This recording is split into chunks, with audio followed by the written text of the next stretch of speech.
In the vast, silent expanse of the New Mexico high desert, where the earth seems to touch the sky, lies a place of profound stillness and ancient memory. This is Chaco Canyon. Before the sun even hints at its arrival, the world is painted in shades of deep indigo and soft violet. The air is cool and thin, carrying with it a silence so complete you can almost hear the turning of the stars. The great sandstone cliffs, ancient sentinels carved by wind and time, stand dark against the pre-dawn horizon. They hold the secrets of a millennium, their weathered faces a testament to the enduring power of this land. As the first faint light bleeds into the eastern sky, the canyon begins to reveal its true colors. The deep blues soften to lavender, the purples to a gentle rose. This is a slow, sacred unfolding, a daily masterpiece painted across the canvas of the desert. The light creeps down the cliff faces, igniting the sandstone in fiery shades of orange, red, and gold. Shadows stretch long and deep, defining the intricate textures of the rock, revealing the delicate brushstrokes of erosion and the patient artistry of nature. Every crack, every ledge, catches the nascent light, transforming the monolithic walls into a dynamic tapestry of color and form. And there, rising solitary and majestic from the canyon floor, is Fajada Butte. It is the heart of this landscape, a natural monument that commands reverence. Its unique, isolated form makes it a focal point, a sacred mountain in a flat world. As the dawn progresses, Fajada Butte seems to gather the light, its slopes glowing with an internal fire. It stands not just as a geological feature, but as a silent witness to the passage of ages, a beacon that has watched over this valley for eons. Its presence is palpable, a powerful anchor in the shifting sands of time. This isn't an empty wilderness.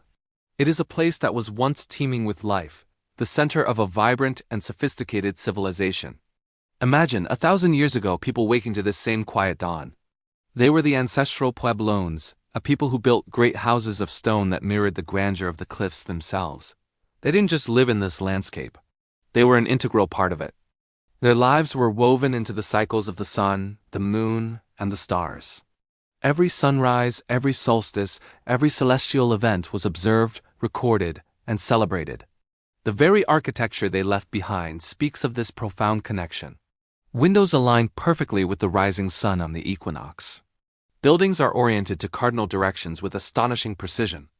This was a society that understood the sky not just as a beautiful backdrop, but as a clock, a calendar, and a sacred map. They saw the cosmos as an extension of their own world, and their world as a reflection of the cosmos. The canyon walls were their canvas, and the light of the heavens was their guide. As the sun finally clears the horizon, flooding the canyon with brilliant, warm light, the ruins of their great houses emerge from the shadows.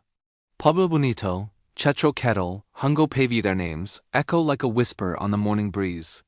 These are not just piles of rock. They are the skeletons of a thriving metropolis, a cultural and ceremonial hub that drew people from hundreds of miles around.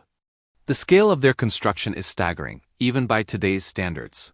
Hundreds of rooms, multiple stories high, all built with hand-cut stone and a deep understanding of engineering and astronomy. Walking through these silent cities today, you can feel the echoes of their existence.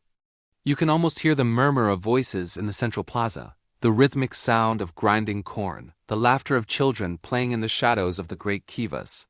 These were people who farmed this arid land, who created beautiful pottery, who traded goods across vast networks, and who gathered for elaborate ceremonies that tied their community to the rhythm of the universe. Their world was rich, complex, and deeply spiritual. The story of Chaco is written in stone and light. It's a story of a people who achieved a remarkable harmony with their environment, a people who looked to the heavens and found their place in the universe. The Sun Dagger, a famous celestial calendar hidden high on Fajada Butte, is perhaps the most eloquent symbol of this connection.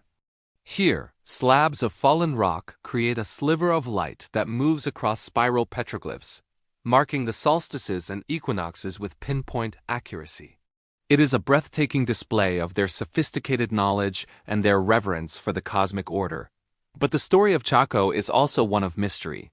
Around the middle of the 12th century, after centuries of growth and prosperity, the people began to leave. The great houses fell silent, the plazas emptied, and the vibrant culture that had flourished in this canyon faded into memory. Why did they leave? Was it a great drought, A shift in climate that made farming impossible? Was it internal conflict, or a spiritual calling that led them to new homelands? The answers are not clear, and archaeologists and historians continue to debate the reasons for Chaco's decline. What remains is this breathtaking landscape and the enigmatic ruins that dot the canyon floor. They stand as a powerful reminder of a time when humanity lived in a different kind of balance with the natural world. They challenge us to consider our own relationship with the planet and the cosmos.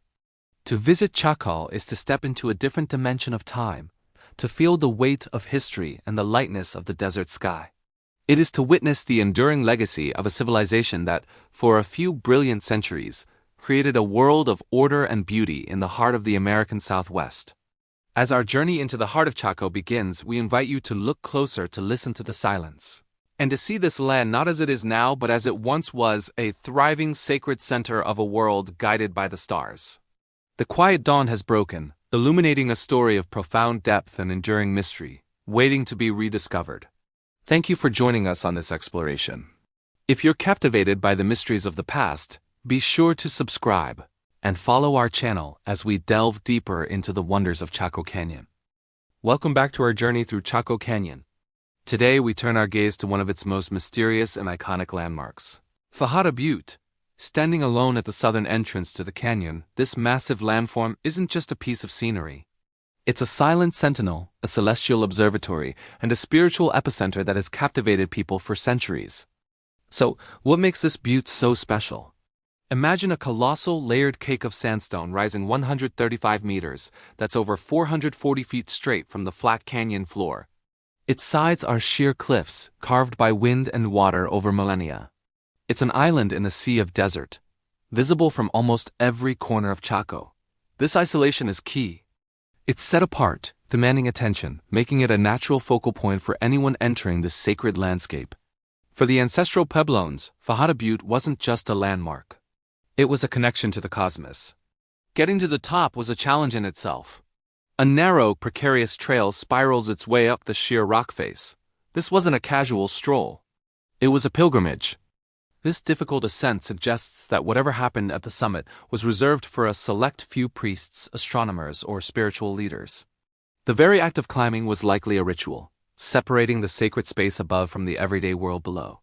At the summit, something incredible was discovered in 1977 by the artist Anna Sofer. Tucked away behind three massive, upright stone slabs was a spiral petroglyph, a carving now famously known as the Sun Dagger. This wasn't random art. The people who placed these slabs and carved that spiral did so with breathtaking precision. Here's how it works. On the summer solstice, the longest day of the year, a single sliver of sunlight, a dagger of light, pierces through a gap in the slabs and perfectly bisects the center of the large spiral. It's a moment of pure celestial theater, but the show doesn't stop there. On the winter solstice, the shortest day of the year, two daggers of light appear, perfectly bracketing the same spiral. And during the spring and fall equinoxes, a smaller dagger strikes a smaller secondary spiral carved nearby. This was a solar calendar of incredible accuracy. It told the Chacoans when to plant, when to harvest, and when to hold their most important ceremonies. It marked the turning of the seasons, the rhythm of the year, and their place within the grand cosmic cycle.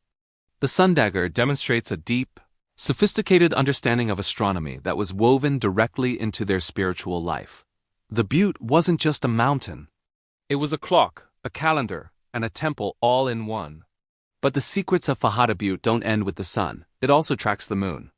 The moon has a much more complex cycle than the sun, including an 18.6-year lunar standstill cycle, where its rising and setting points on the horizon reach their northernmost and southernmost extremes. Incredibly, the shadows cast by the slabs at the Sun Dagger site also mark these major and minor lunar standstills. The edges of the slabs align with the shadow cast by the moon at these key points in its long cycle. Think about the level of observation this required. Someone had to watch the sky night after night, year after year, generation after generation, to understand these complex patterns and then translate that knowledge into the stone and light observatory. This makes Fajada Butte one of the most complex and fascinating archaeoastronomical sites in the world. It proves that the Chacoans were not just casual skygazers. They were master astronomers. Beyond the Sun Dagger, the butte is covered in other petroglyphs, more spirals, animal figures, human-like shapes, and geometric designs. Each one is a piece of a puzzle we're still trying to solve. Some carvings might represent clan symbols, while others could be maps of constellations or records of significant events. One prominent carving near the base of the butte shows a star, a crescent moon, and a human hand. Some researchers have speculated this could be a depiction of the supernova of 1054 AD, the explosion of a star that created the Crab Nebula. It was an event so bright it was visible during the day for weeks, and it would have been a profoundly significant and likely terrifying event for the people who saw it. If this interpretation is correct, Fajada Butte also serves as a historical record, etched in stone. So why did this isolated butte become the spiritual heart of Chaco? Its commanding presence, its difficult access, and its perfect alignment with the heavens made it a place where the earth met the sky. It was a conduit between the human world and the divine cosmos. The ceremonies performed here would have been powerful and exclusive, reinforcing the knowledge and authority of the priestly class who could interpret the messages of the sun and moon. Controlling this knowledge, the calendar, the timing of rituals was a source of immense social and political power. Unfortunately, this sacred site is now closed to the public. In the 1980s, increased foot traffic began to cause erosion and destabilize the massive stone slabs of the Sun Dagger. The slabs shifted by just a few centimeters, forever altering the precise dance of light and shadow. It's a heartbreaking reminder of how fragile these ancient wonders are. While we can no longer witness the Sun Dagger in person, the data and photographs collected before its closure allow us to continue to study and marvel at its genius. Fajada Butte represents the pinnacle of Chacoan intellectual and spiritual achievement. It shows us a culture deeply connected to the world around them, from the stone beneath their feet to the stars in the sky. They saw the universe not as a random collection of objects, but as an ordered, cyclical, and sacred system. And on top of this lonely butte, they built a machine of stone and light to read its secrets.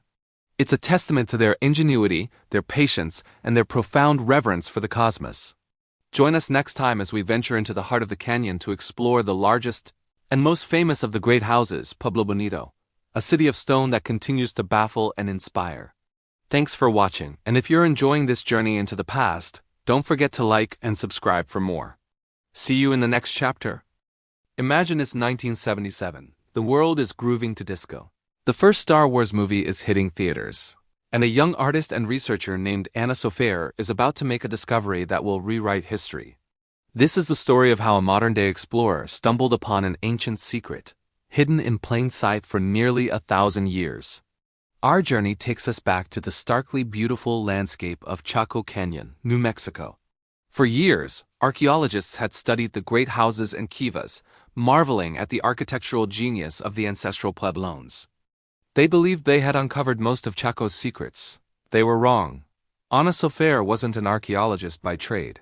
She was an artist, drawn to Chaco Canyon to document the ancient petroglyphs, the rock art carved into the canyon walls. It was this artistic eye, this sensitivity to light, shadow, and form that allowed her to see what so many others had missed. On June 29, 1977, just a few days after the summer solstice, she decided to climb Fajada Butte. This wasn't an easy trek. The butte is an isolated, imposing mesa that rises dramatically from the canyon floor. It's a challenging climb, and for that reason it had been largely overlooked by previous research teams. As she neared the summit, something caught her eye. 3 massive sandstone slabs, each weighing several tons, were leaning against the cliff face. They hadn't fallen there by accident. They were deliberately placed, propped up in a way that seemed almost intentional. It was a strange and precarious arrangement. Behind these colossal slabs, tucked away in the shadows, she saw something else, a large, spiral-shaped petroglyph carved into the rock. It was about the size of a dinner plate. Another smaller spiral was carved nearby. She was intrigued. It was a beautiful piece of art, but it was its location that was so puzzling. Why go to all the trouble of hauling these massive stones up a butte just to hide a carving? As she was documenting the site, the midday sun blazed overhead. The heat was intense. Sunlight began to peek through the narrow gaps between the giant stone slabs. And then something magical happened. A thin, sharp sliver of light appeared on the cliff face. It wasn't just a random patch of sun. It was a focused beam, a brilliant blade of light. As the sun moved across the sky, this dagger of light began to move as well. It slowly crept across the rock wall, heading directly for the large spiral petroglyph. Anna watched, mesmerized. The light dagger sliced downward, perfectly bisecting the spiral, cutting right through its center. It was an electrifying moment. The precision was breathtaking, a random play of light and shadow. It seemed too perfect, too deliberate. The way the slabs were positioned, the specific shape of the light beam, its precise path across the spiral. It all screamed of intelligent design. It was as if the ancient people had sculpted not just the rock, but the sunlight itself. She knew she had found something extraordinary. This wasn't just art. This was something else entirely. It was a machine. A celestial clock. A calendar carved in stone and powered by the sun. She had stumbled upon a device of incredible sophistication, a testament to a deep understanding of astronomy and the natural world. She named it the Sun Dagger. But this was only the beginning of the mystery. If this was a calendar, what did it mark? The first clue was the date. She had witnessed this spectacle just after the summer solstice, the longest day of the year. Could it be a solstice marker? It was a thrilling possibility, but one she couldn't prove with a single observation. To truly understand the Sun Dagger, she would have to return. She would have to watch it through the changing seasons, to see how this dance of light and stone played out at other key moments in the solar year. Think about the dedication this required. In an age before portable GPS and advanced digital cameras, this meant repeated, arduous climbs up Fajada Butte. It meant meticulously documenting the light's position with sketches and film photographs, often under the harsh conditions of the high desert. She assembled a small team, including a physicist and a filmmaker, to help her capture and analyze the phenomenon. They needed to be there for the winter solstice, the shortest day of the year. They needed to be there for the spring and fall equinoxes, when day and night are of equal length. So they waited. As summer turned to autumn, they prepared for their return. What would they find? Would the light appear again? And if it did, what form would it take? The summer solstice had produced a single central dagger. Would the winter solstice be different? The anticipation was immense. They were on the verge of decoding a message left behind a millennium ago. When they returned for the winter solstice, the air was crisp and cold. The sun sat low in the southern sky. As the noon hour approached, they gathered at the site, their eyes fixed on the space behind the slabs. The sunlight began to filter through again, but this time it was different. It wasn't one dagger, but two. Two daggers of light appeared, perfectly bracketing the large spiral. They framed it exactly, holding it in a glowing embrace. It was just as precise, just as intentional as the summer solstice event, but completely distinct. This was the confirmation Anna needed. This was no accident. The ancient astronomers of Chaco had engineered this site to mark not just the summer solstice, but the winter solstice as well. They had created a device that could pinpoint the two extremes of the sun's yearly journey. It was a feat of naked-eye astronomy and engineering that was simply staggering. The ancestral Pueblones, without metal tools, without wheels, without written language as we know it, had created a celestial observatory of unparalleled elegance and precision. But the Sun Dagger had even more secrets to reveal. The team returned again for the spring and fall equinoxes. And once more, the site delivered a unique display. On these days, a larger dagger of light struck the center of the main spiral, just like at the summer solstice. But a second smaller dagger also appeared, striking the smaller, secondary spiral to the left. The ancient creators had found a way to mark all four of the cardinal points of the solar year, the two solstices and the two equinoxes. The full genius of the device was becoming clear. It was a complete solar calendar. The three slabs were not just randomly propped up. Their size, shape, and exact placement were the result of careful planning and observation passed down through generations. They were the key components of a complex instrument designed to interact with the sun. The spirals weren't just decoration. They were the dial, the target, the face of this ancient clock. Furthermore, later analysis revealed that the site also tracked the 18.6-year cycle of the moon. The shadow cast by the edge of one of the slabs would move back and forth across the spiral in sync with the lunar standstill cycle, an even more complex and subtle astronomical event. The Sun Dagger wasn't just a solar calendar.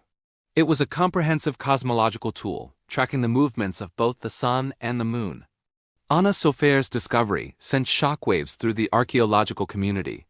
It challenged everything they thought they knew about the ancestral Pueblones. These were not simple farmers. They were brilliant astronomers, engineers, and skywatchers. They possessed a sophisticated knowledge of celestial mechanics that rivaled that of other ancient civilizations around the world, like the builders of Stonehenge or the pyramids of Egypt.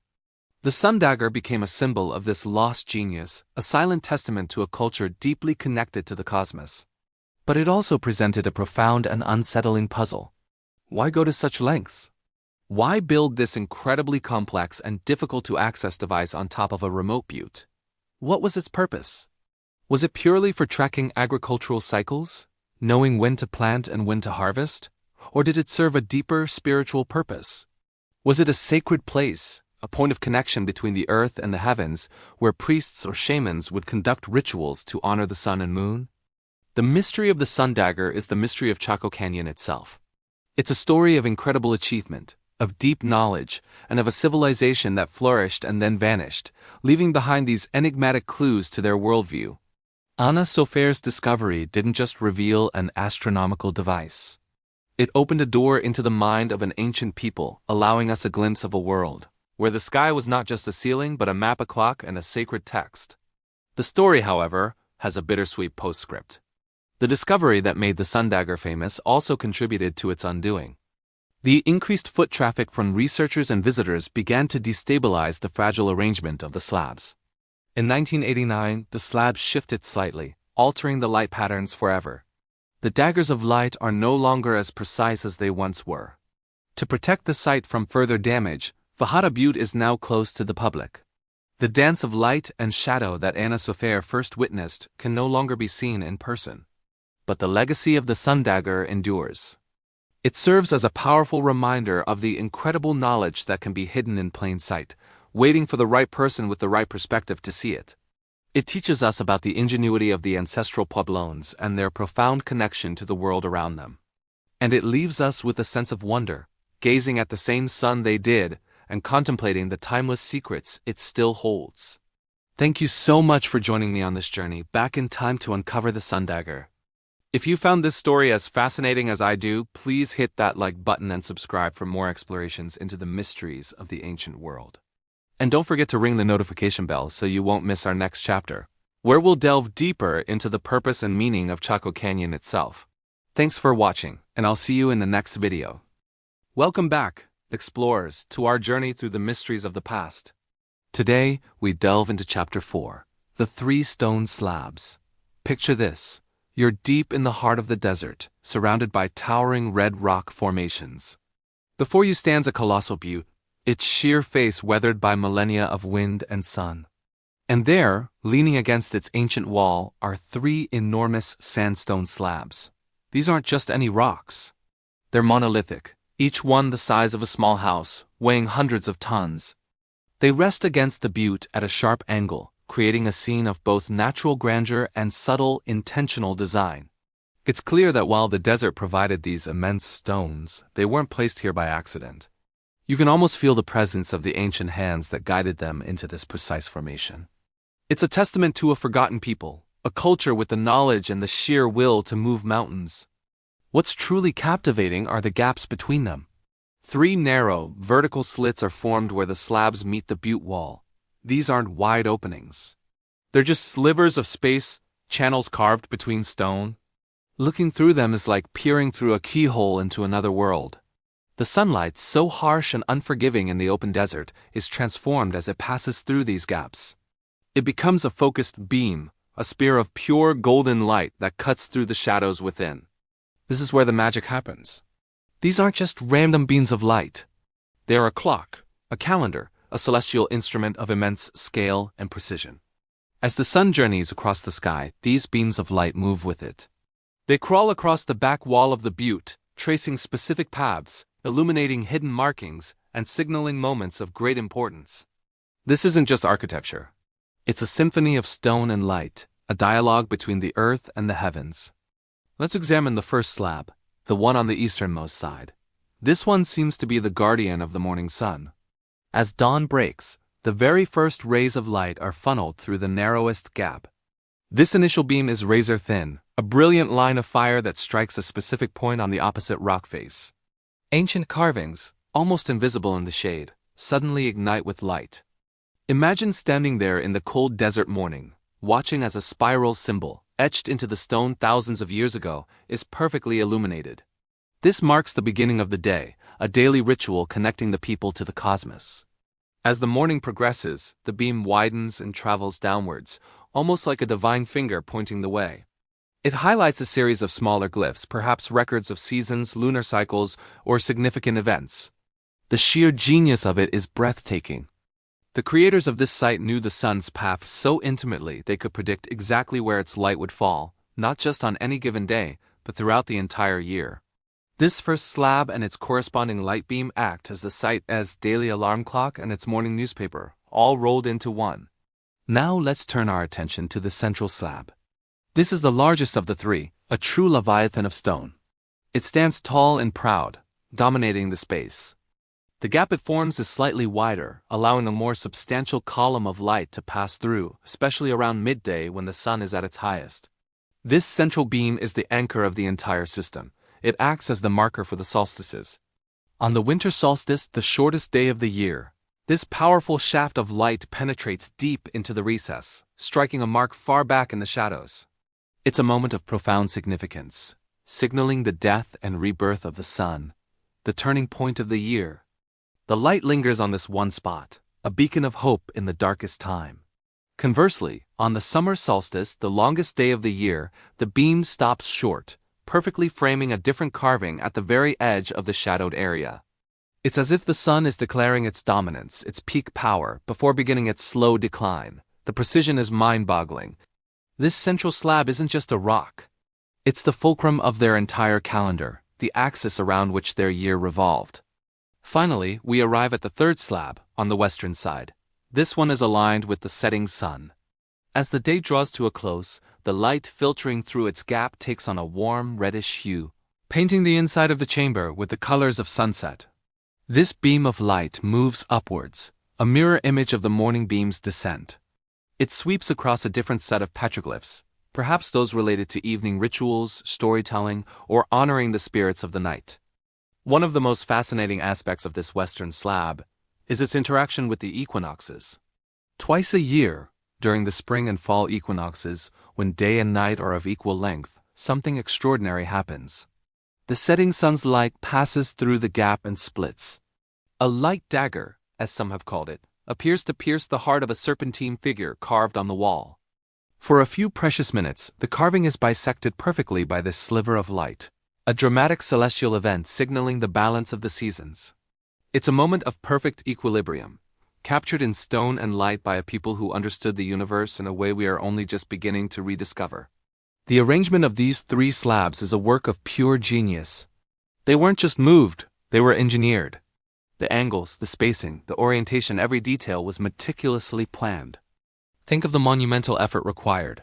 These people had no modern machinery, no cranes, no lasers.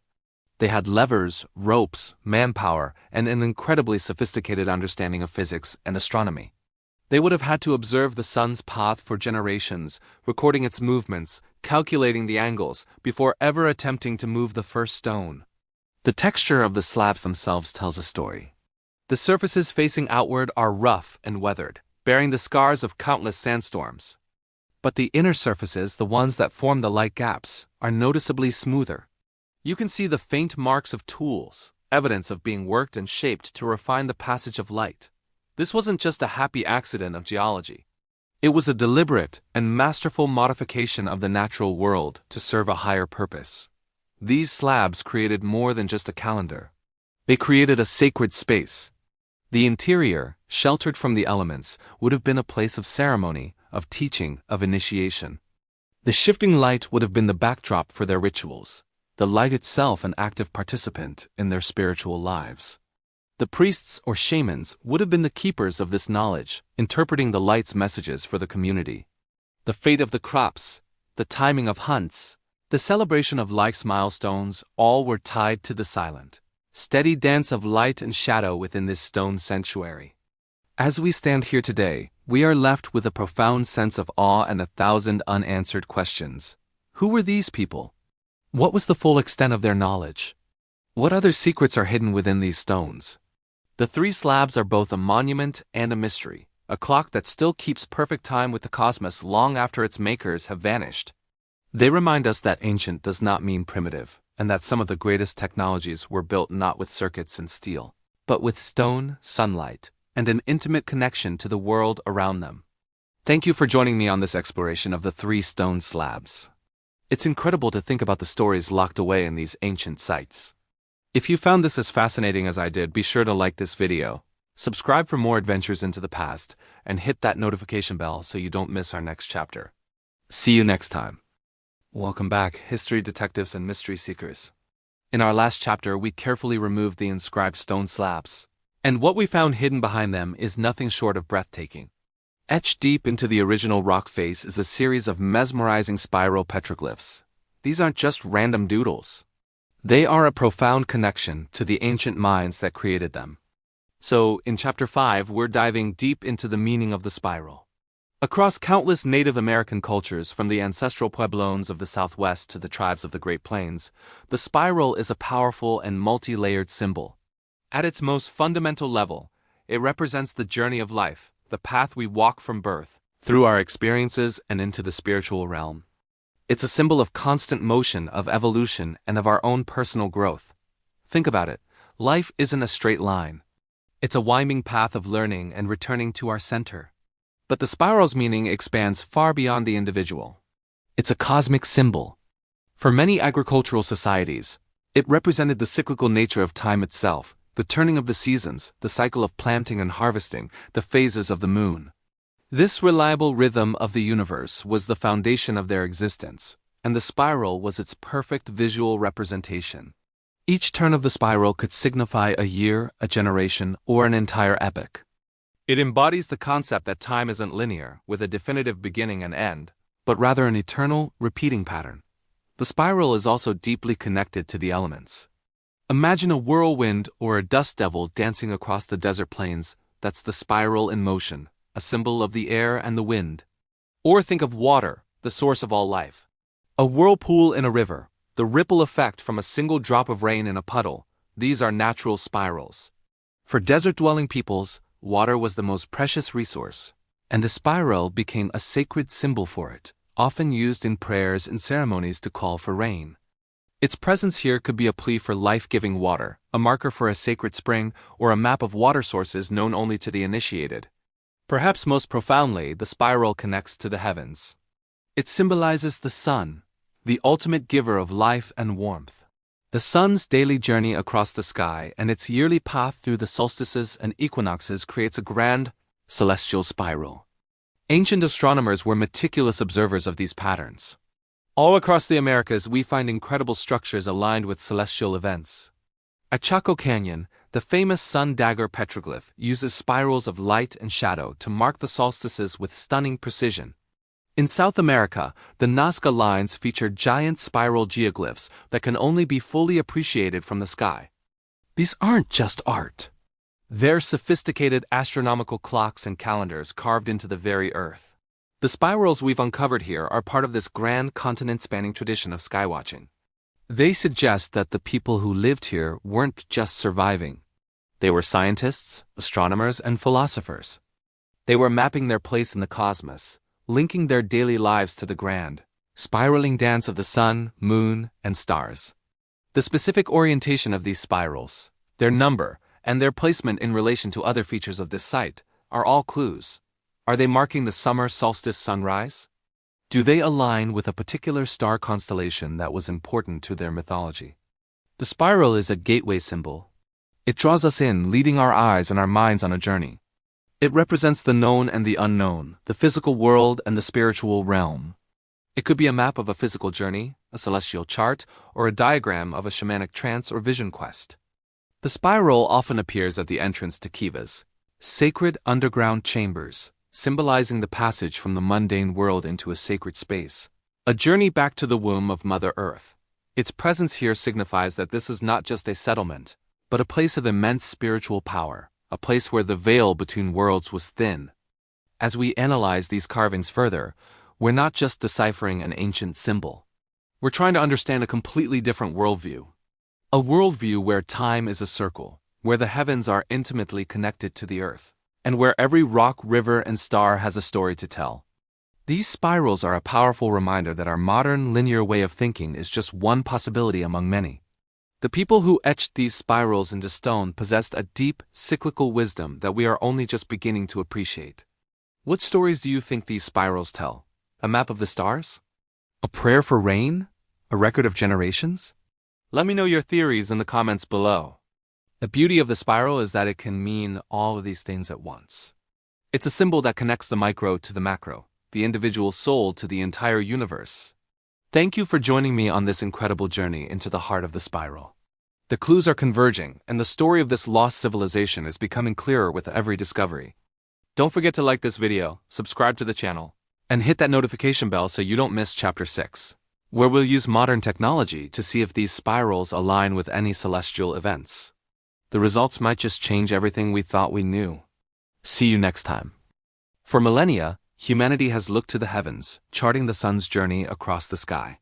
We've built monuments aligned with its path, celebrated its return, and marked our calendars by its cycles. Today, we journey to a place where ancient hands carved a story in stone, a story that only reveals itself for a few precious moments each year. We're here to witness the summer solstice revelation. The air is still, thick with anticipation. The sun, at its highest point in the sky for the entire year, begins its slow descent. Here, etched into a sheer cliff face, is a simple yet profound spiral. A petroglyph, thousands of years old, waiting patiently. This isn't just art. It's an astronomical clock, a celestial calendar crafted from rock and light. The spiral's grooves are deep, weathered by countless seasons. Each swirl a testament to the knowledge of those who came before us. They understood the rhythm of the cosmos, the predictable dance between the earth and the sun. Above this spiral, 3 massive slabs of sandstone lean against the cliff. They are not there by accident. These stones were carefully placed, positioned with a precision that baffles modern engineers. They are the gatekeepers of the secret, the key that unlocks the puzzle. For most of the year, they cast shifting, complex patterns of shadow and light across the rock, but none hold any special meaning. But on this day, the longest day of the year, their purpose becomes stunningly clear. We watch as the sun continues its arc. The shadows begin to lengthen, slowly creeping across the warm, reddish stone. A sliver of light appears, a bright, sharp edge forming between 2 of the giant slabs. It's a nascent dagger, still incomplete, but its journey has begun. It starts high on the cliff face, well above the spiral. Slowly, almost imperceptibly, it begins to slide downwards. The movement is so gradual you could almost miss it if you weren't looking. A silent testament to the Earth's steady rotation. Every minute that passes brings the sliver of light closer to its target. The atmosphere here is one of quiet reverence. People from all over have gathered, speaking in hushed tones, their cameras and phones ready but their eyes fixed on the rock. It's a shared experience that transcends time, connecting us directly with the ancient observers who stood in this very spot, watching the same celestial event unfold. They didn't have digital clocks or advanced astronomical software, only careful observation, patience, and a deep connection to the world around them. The sliver of light is now a defined elongated shape. It looks like a blade, sharp and brilliant against the darker, shadowed rock. It's now tracing a path directly towards the spiral. The tension is palpable. Will the alignment be perfect? After all these centuries, through earthquakes and erosion, has the delicate balance been maintained? The dagger of light touches the outer edge of the carved spiral. A collective, soft gasp ripples through the crowd. The show has truly begun. For the next several minutes, we witness a masterclass in ancient astronomy. The Sun Dagger doesn't just touch the spiral, it interacts with it. It glides with impossible slowness, seeming to caress the ancient grooves. It moves from the outer ring, steadily and deliberately, towards the center. You can imagine the people who carved this, returning year after year, perhaps making tiny adjustments, ensuring the alignment was perfect. This was their way of confirming the turning of the seasons, a signal that the sun had reached its peak and that the days would now begin to shorten. The light is now approaching the very heart of the spiral. The dagger has narrowed, becoming more focused. more intense. The final moments are the most dramatic. The tip of the light dagger pierces the small central circle of the spiral. For one breathtaking, perfect moment, the alignment is complete. The Sun Dagger bisects the spiral, striking its exact center with a point of pure, concentrated sunlight. It's a moment of profound connection, a message sent across thousands of years from their time to ours, delivered by the sun itself. It's a perfect union of human ingenuity and cosmic mechanics. The stone, the sun, and the sky all working in concert to create this fleeting moment of beauty and meaning. It serves as a powerful reminder that we are part of a much larger, grander system. The cycles of the sun and moon, the turning of the seasons, these are the rhythms of our planet. And the ancients understood this in a way we are only just beginning to appreciate again. They didn't just live on the earth, they lived with it. And then, as slowly as it arrived, the Sun Dagger begins to move on. The tip slides past the center, and the light continues its downward journey, leaving the spiral behind in the shadows. The moment is over. The celestial clock has struck the hour, and now it will remain silent until the next summer solstice. As the light fades from the Petroglyph, there's a sense of completion, of having witnessed something sacred. What we've seen today is more than just a clever trick of light and shadow.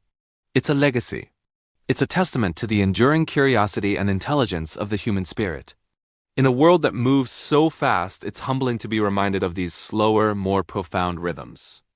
These ancient markers connect us to our past and ground us in the natural world. They encourage us to look up, to observe, and to feel that sense of wonder that has inspired humanity for countless generations. Thank you for joining us on this incredible journey to witness the summer solstice revelation. It's moments like these that remind us of the magic hidden all around us, waiting to be discovered. If you enjoyed this experience, remember to like, share, and subscribe for more adventures into the wonders of our world. Until next time, keep exploring. Welcome back to our journey through the wonders of Chaco Canyon. In this chapter, we turn our gaze to the winter solstice, a time of profound significance for the ancestral Puebloans. While the summer solstice Sun Dagger gets a lot of attention, the winter alignment at Fajada Butte is equally, if not more, spectacular. Imagine the shortest day of the year. The sun hangs low in the sky, its light weak but precious. Inside the rock shelter, high on the butte, a different kind of magic unfolds. As the midday sun streams through the gaps between the massive sandstone slabs, it doesn't create one dagger of light, but two. These two distinct blades of light appear, one on each side of the large, 9-turn spiral petroglyph. They perfectly frame it, holding the sacred symbol in a symmetrical embrace of sunlight. It's a breathtaking spectacle, a celestial bracket holding a year's worth of hopes and history. This precise alignment, happening only on the winter solstice, transforms the spiral into a cosmic calendar, signaling the turning point of the year. But why was this moment so crucial? Why go to such lengths to capture it in stone and light? The answer lies in the very rhythm of life in the high desert. Marking the winter solstice was essential for survival. For an agricultural society like the Chacoans, knowing the exact shortest day of the year was like having an astronomical clock. It told them that the days would now start growing longer, that the sun was beginning its slow return, and that spring planting was on the distant horizon. This wasn't just a hopeful guess. It was a predictable, reliable signal from the cosmos that allowed them to plan their agricultural cycle with confidence. It informed them when to prepare the fields, when to conserve their stored food, and when to anticipate the first thaws. In an environment where a late frost or a delayed planting could mean the difference between feast and famine, this knowledge was power. The winter solstice alignment also dictated the ceremonial calendar. For the Chacoans, the physical and spiritual worlds were deeply intertwined. The sky was not just a canopy of stars. It was a divine script. The solstice was a major event, likely marked by significant ceremonies and rituals. These gatherings would have reinforced social bonds, reaffirmed their connection to the cosmos, and honored the cyclical nature of life, death, and rebirth. The daggers of light bracketing the spiral weren't just a calendar. They were a cue for the entire community to come together, to participate in rituals that ensured the world's balance and renewal. Imagine the great kivas filled with people, their chants and prayers timed to the movement of the sun, all orchestrated by the silent message delivered on the face of Fajada Butte. This celestial event permeated the spiritual rhythm of Chacoan life. The winter solstice represents a moment of stillness, a pause before renewal. It's the nadir of the sun's power, a time for introspection and looking inward. For the people who lived here, seeing those twin daggers of light embrace the spiral was a profound spiritual experience. It was a tangible assurance that even in the deepest, darkest part of winter, the sun would return. It symbolized resilience, hope, and the unbreakable bond between the earth and the sky.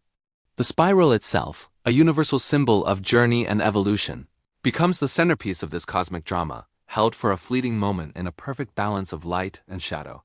Think about the sheer ingenuity required to create this.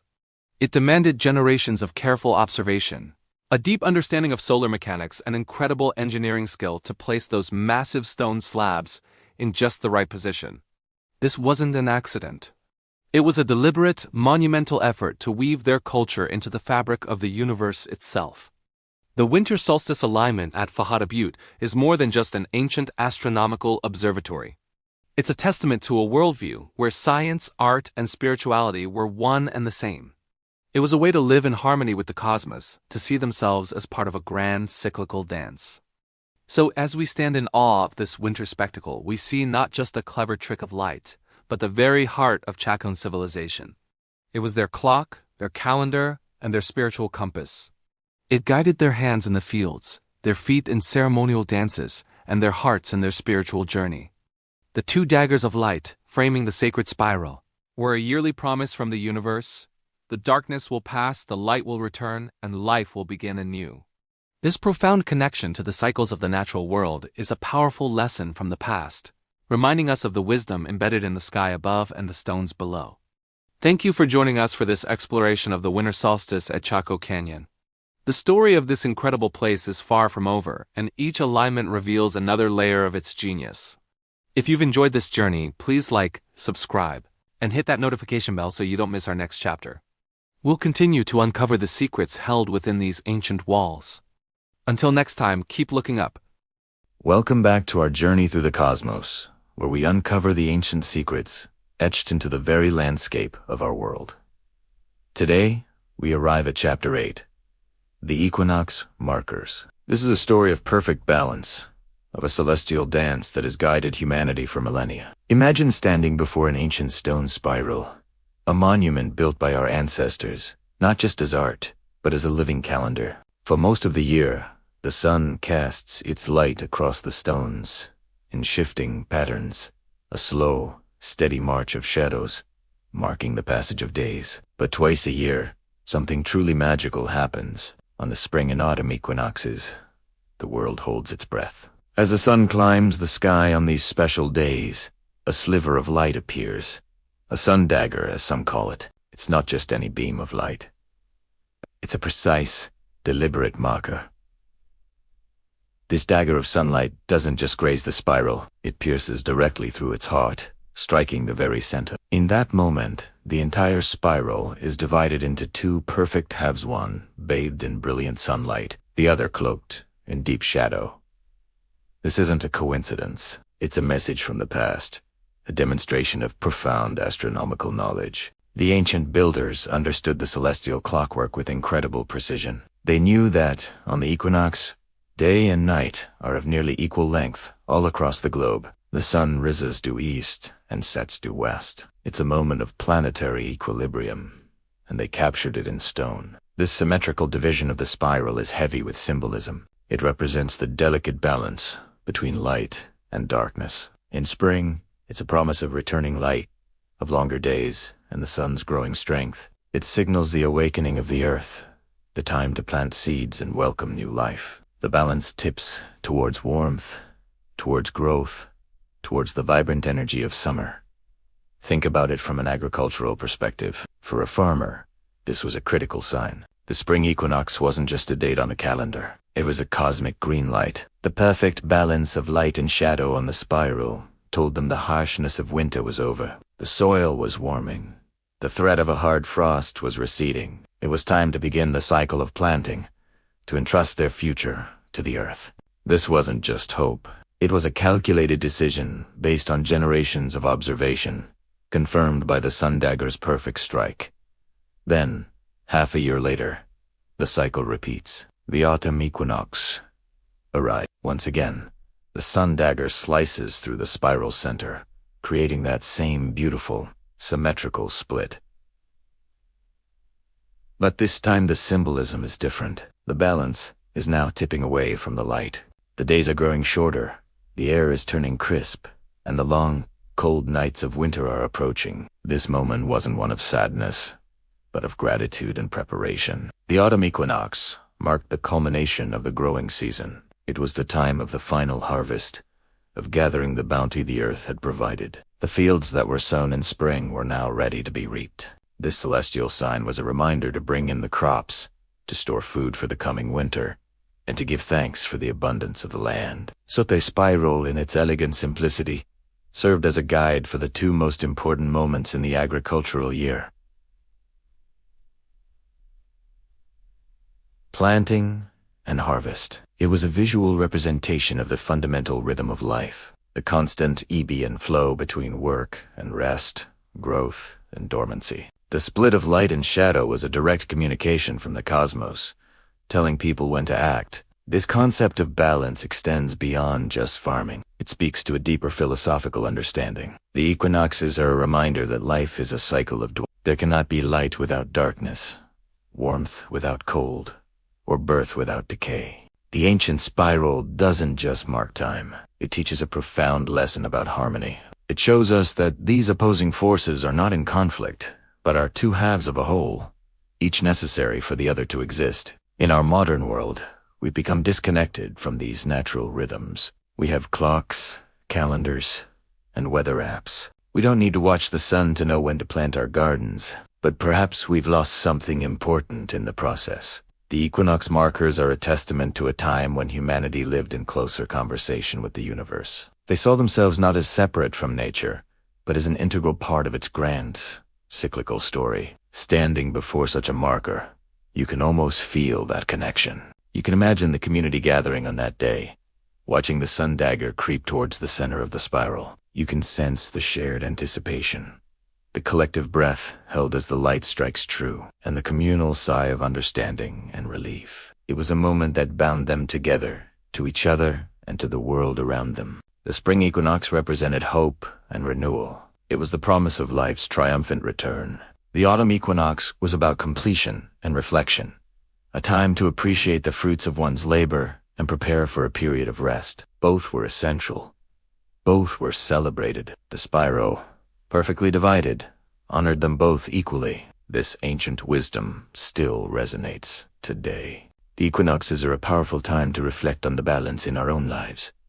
Are we balancing our work with rest, our personal growth with community connection, our moments of outward action with periods of inward reflection? Just as the earth finds its equilibrium, so too can we seek our own. The stone spirals and sun daggers left behind by our ancestors are more than just clever astronomical devices. They are monuments to a worldview that saw the universe as an ordered, balanced, and deeply meaningful place. They are a physical manifestation of the idea that we are all part of a larger cosmic dance, a dance of light and shadow, of planting and harvest, of life itself. The equinox, with its perfect symmetry, is the moment the music pauses, allowing us to see the beautiful, balanced pattern of it all. Thank you for joining me on this exploration of the equinox markers. It's incredible to think how a simple play of light and shadow could hold such profound meaning. If you enjoyed this journey into the past, please like this video, subscribe to the channel, and hit the notification bell so you don't miss our next chapter.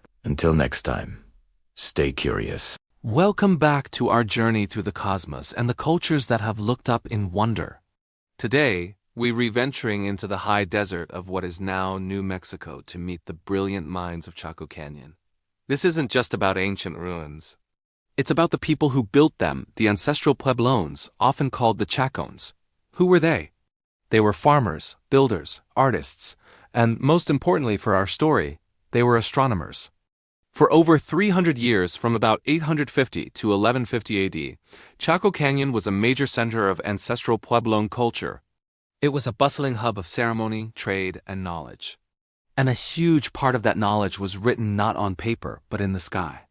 Imagine living in a world without city lights, where the Milky Way stretches from horizon to horizon like a brilliant river of stars. This was the Chacoan's world. The sky wasn't just a beautiful backdrop, it was a clock, a calendar, and a sacred map. So, how did they learn so much about the cosmos? Not through telescopes or complex mathematics as we know them today. Their understanding was empirical.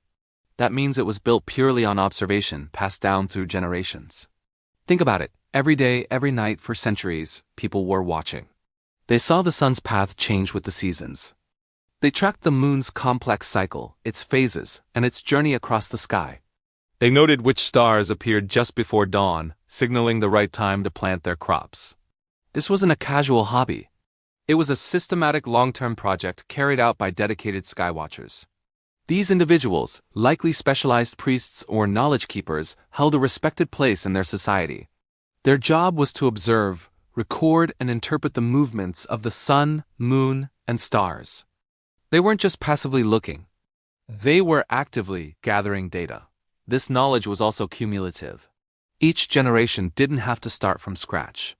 They inherited the observations of their parents and grandparents, and they added their own discoveries to this ever-growing body of wisdom. Picture a young apprentice learning from a master, sitting on a mesa top at dawn, pointing out the exact spot where the sun will rise on the winter solstice. This knowledge was precious, a living library of celestial patterns passed down through oral tradition, songs, and ceremonies. Let's talk about how this knowledge was woven into the very fabric of their culture. It wasn't separated into a box labeled science. Astronomy, religion, agriculture, and daily life were all interconnected. The timing of sacred ceremonies was dictated by the sky. The success of their harvest depended on planting at the precise moment indicated by celestial alignments. The universe was seen as an ordered, cyclical place, and by understanding its rhythms, the Chacoans could live in harmony with it. This is a crucial point. Their astronomy was practical. Knowing when the seasons were turning was a matter of survival.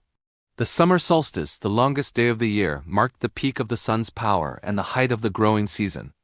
The winter solstice, the shortest day, was a time of renewal, a promise that the sun would return and the days would grow longer again. The equinoxes, when day and night are of equal length, were perfect markers for mid-season transitions. The Chacoans built their world to reflect the sky. Their magnificent great houses, like Pueblo Bonito, are not randomly placed. Many of their primary walls and doorways are aligned with the cardinal directions, north, south, east, and west. But the truly amazing part is the more subtle alignments. Certain windows and doorways were positioned to perfectly frame the rising or setting sun or moon at key moments of the year, like the solstices. Imagine standing inside one of these rooms on the morning of the winter solstice. As the sun peaks over the horizon, a single beam of light shoots through a specific window, illuminating a niche or a symbol on the opposite wall. It's not an accident. It's a deliberate, architectural masterpiece designed to capture a moment in time, a tangible connection between their earthly home and the heavens. This wasn't just a calendar. It was a sacred event, a reaffirmation of cosmic order. One of the most famous examples of this is the Sun Dagger petroglyph on Fajada Butte, a prominent landform at the entrance to Chaco Canyon. High up on the butte, behind three massive stone slabs that fell into a perfect arrangement, someone carved two spirals into the cliff face. As the sun moves through the sky on the solstices and equinoxes, daggers of light pass through the gaps between the slabs and mark the spirals in very specific ways. On the summer solstice, a single dagger of light pierces the center of the larger spiral. On the winter solstice, two daggers of light perfectly frame it. It's an incredibly precise and elegant solar calendar. This wasn't just for tracking the sun. The Chacoans also had a deep understanding of the moon's much more complex cycle. The moon doesn't follow the same path as the sun. Its rising and setting points on the horizon move back and forth over an 18.6-year cycle. This is a difficult pattern to notice, let alone track.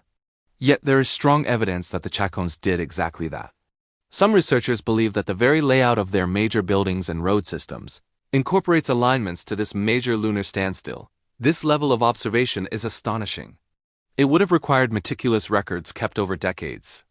Why go to all this trouble?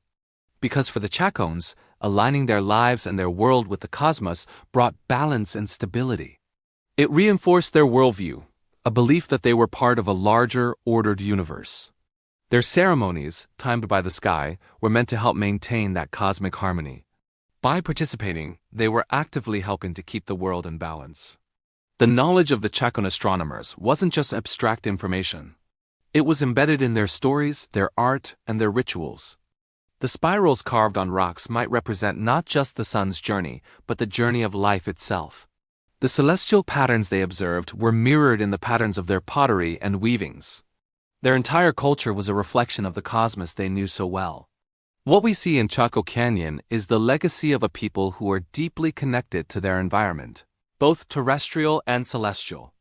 They were patient observers who built a sophisticated understanding of the universe over centuries. They didn't have written language as we know it, but they wrote their knowledge in stone and light, creating a legacy that continues to inspire awe and wonder today. As we look at the ruins of their great houses and tivas, it's important to remember the people who lived here. They weren't just surviving, they were thriving. They were creating a complex society rich in art, ceremony, and profound scientific understanding. They were the Chacoan astronomers, and their story reminds us that the quest to understand our place in the universe is a timeless human endeavor. Thank you so much for joining me on this exploration of Chaco Canyon's celestial wisdom. If you enjoyed this deep dive, please give this video a like and consider subscribing for more stories from the crossroads of history and science. Let me know your thoughts in the comments below. See you next time. Hello and welcome back to our journey through the mysteries of Chaco Canyon. In our last chapter, we explored the incredible Sun Dagger site on Fajada Butte. But was this celestial calendar an isolated marvel, or was it part of a much larger canyon-wide system of cosmic observation? Today, we're diving deep into Chapter 10, discovering how the entire landscape of Chaco was transformed into a sophisticated network of observatories. The Sun Dagger, with its precise light and shadow play marking solstices and equinoxes, wasn't an anomaly. It was the keynote in a grand symphony of light played out across the canyon floor. The ancient Chacoans, it seems, were not just casual skywatchers. They were master astronomers who integrated their knowledge directly into the architecture of their great houses. This wasn't just about building structures. It was about building a civilization in tune with the cosmos. Let's start at the heart of the canyon, Pueblo Bonito. This massive D-shaped great house is an architectural wonder, but its true genius might lie in its astronomical alignments. Imagine standing within its walls 1,000 years ago.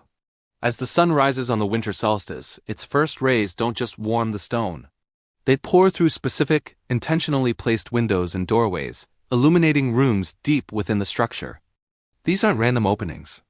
They are precisely engineered sightlines designed to capture the sun at its most extreme points in the year.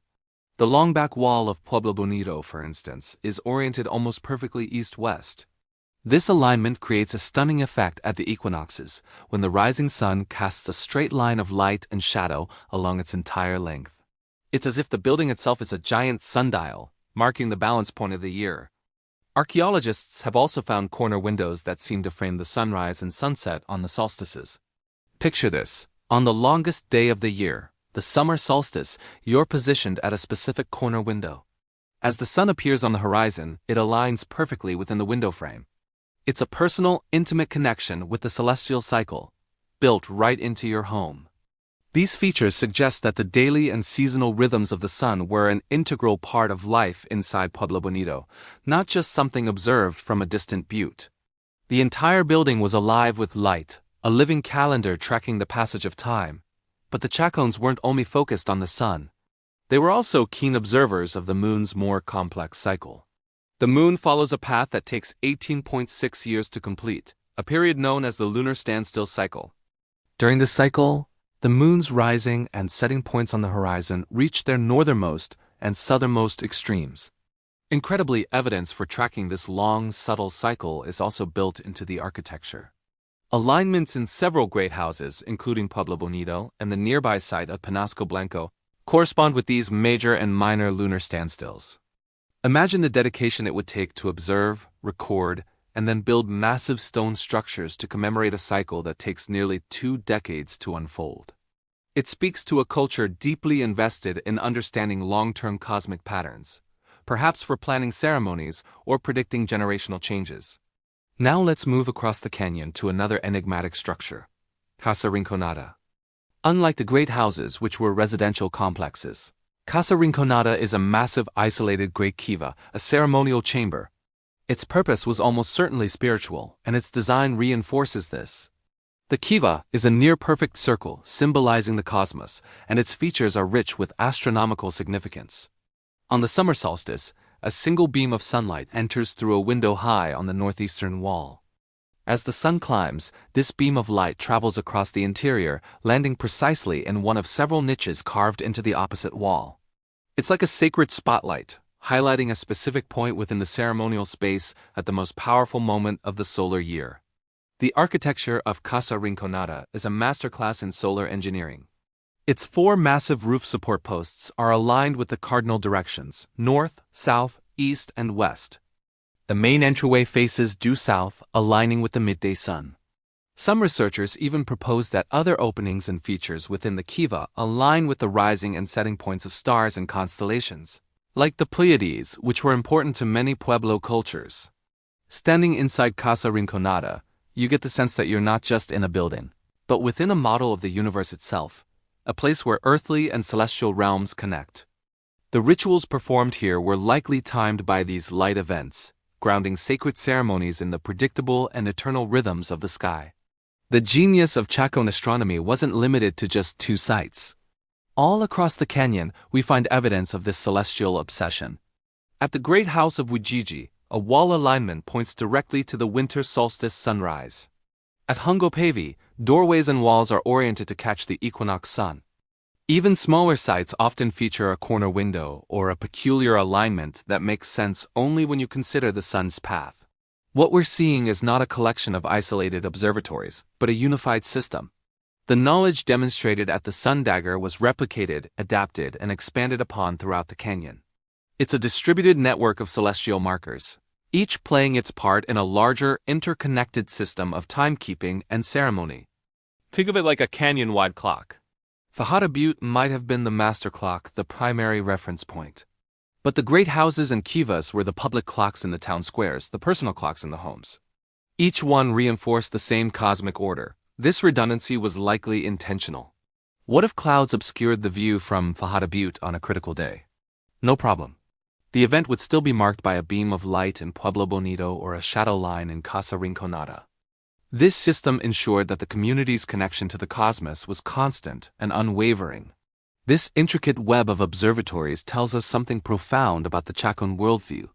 For them, the sky was not a distant, abstract realm. It was an active, vital part of their world. The sun and moon were not just objects.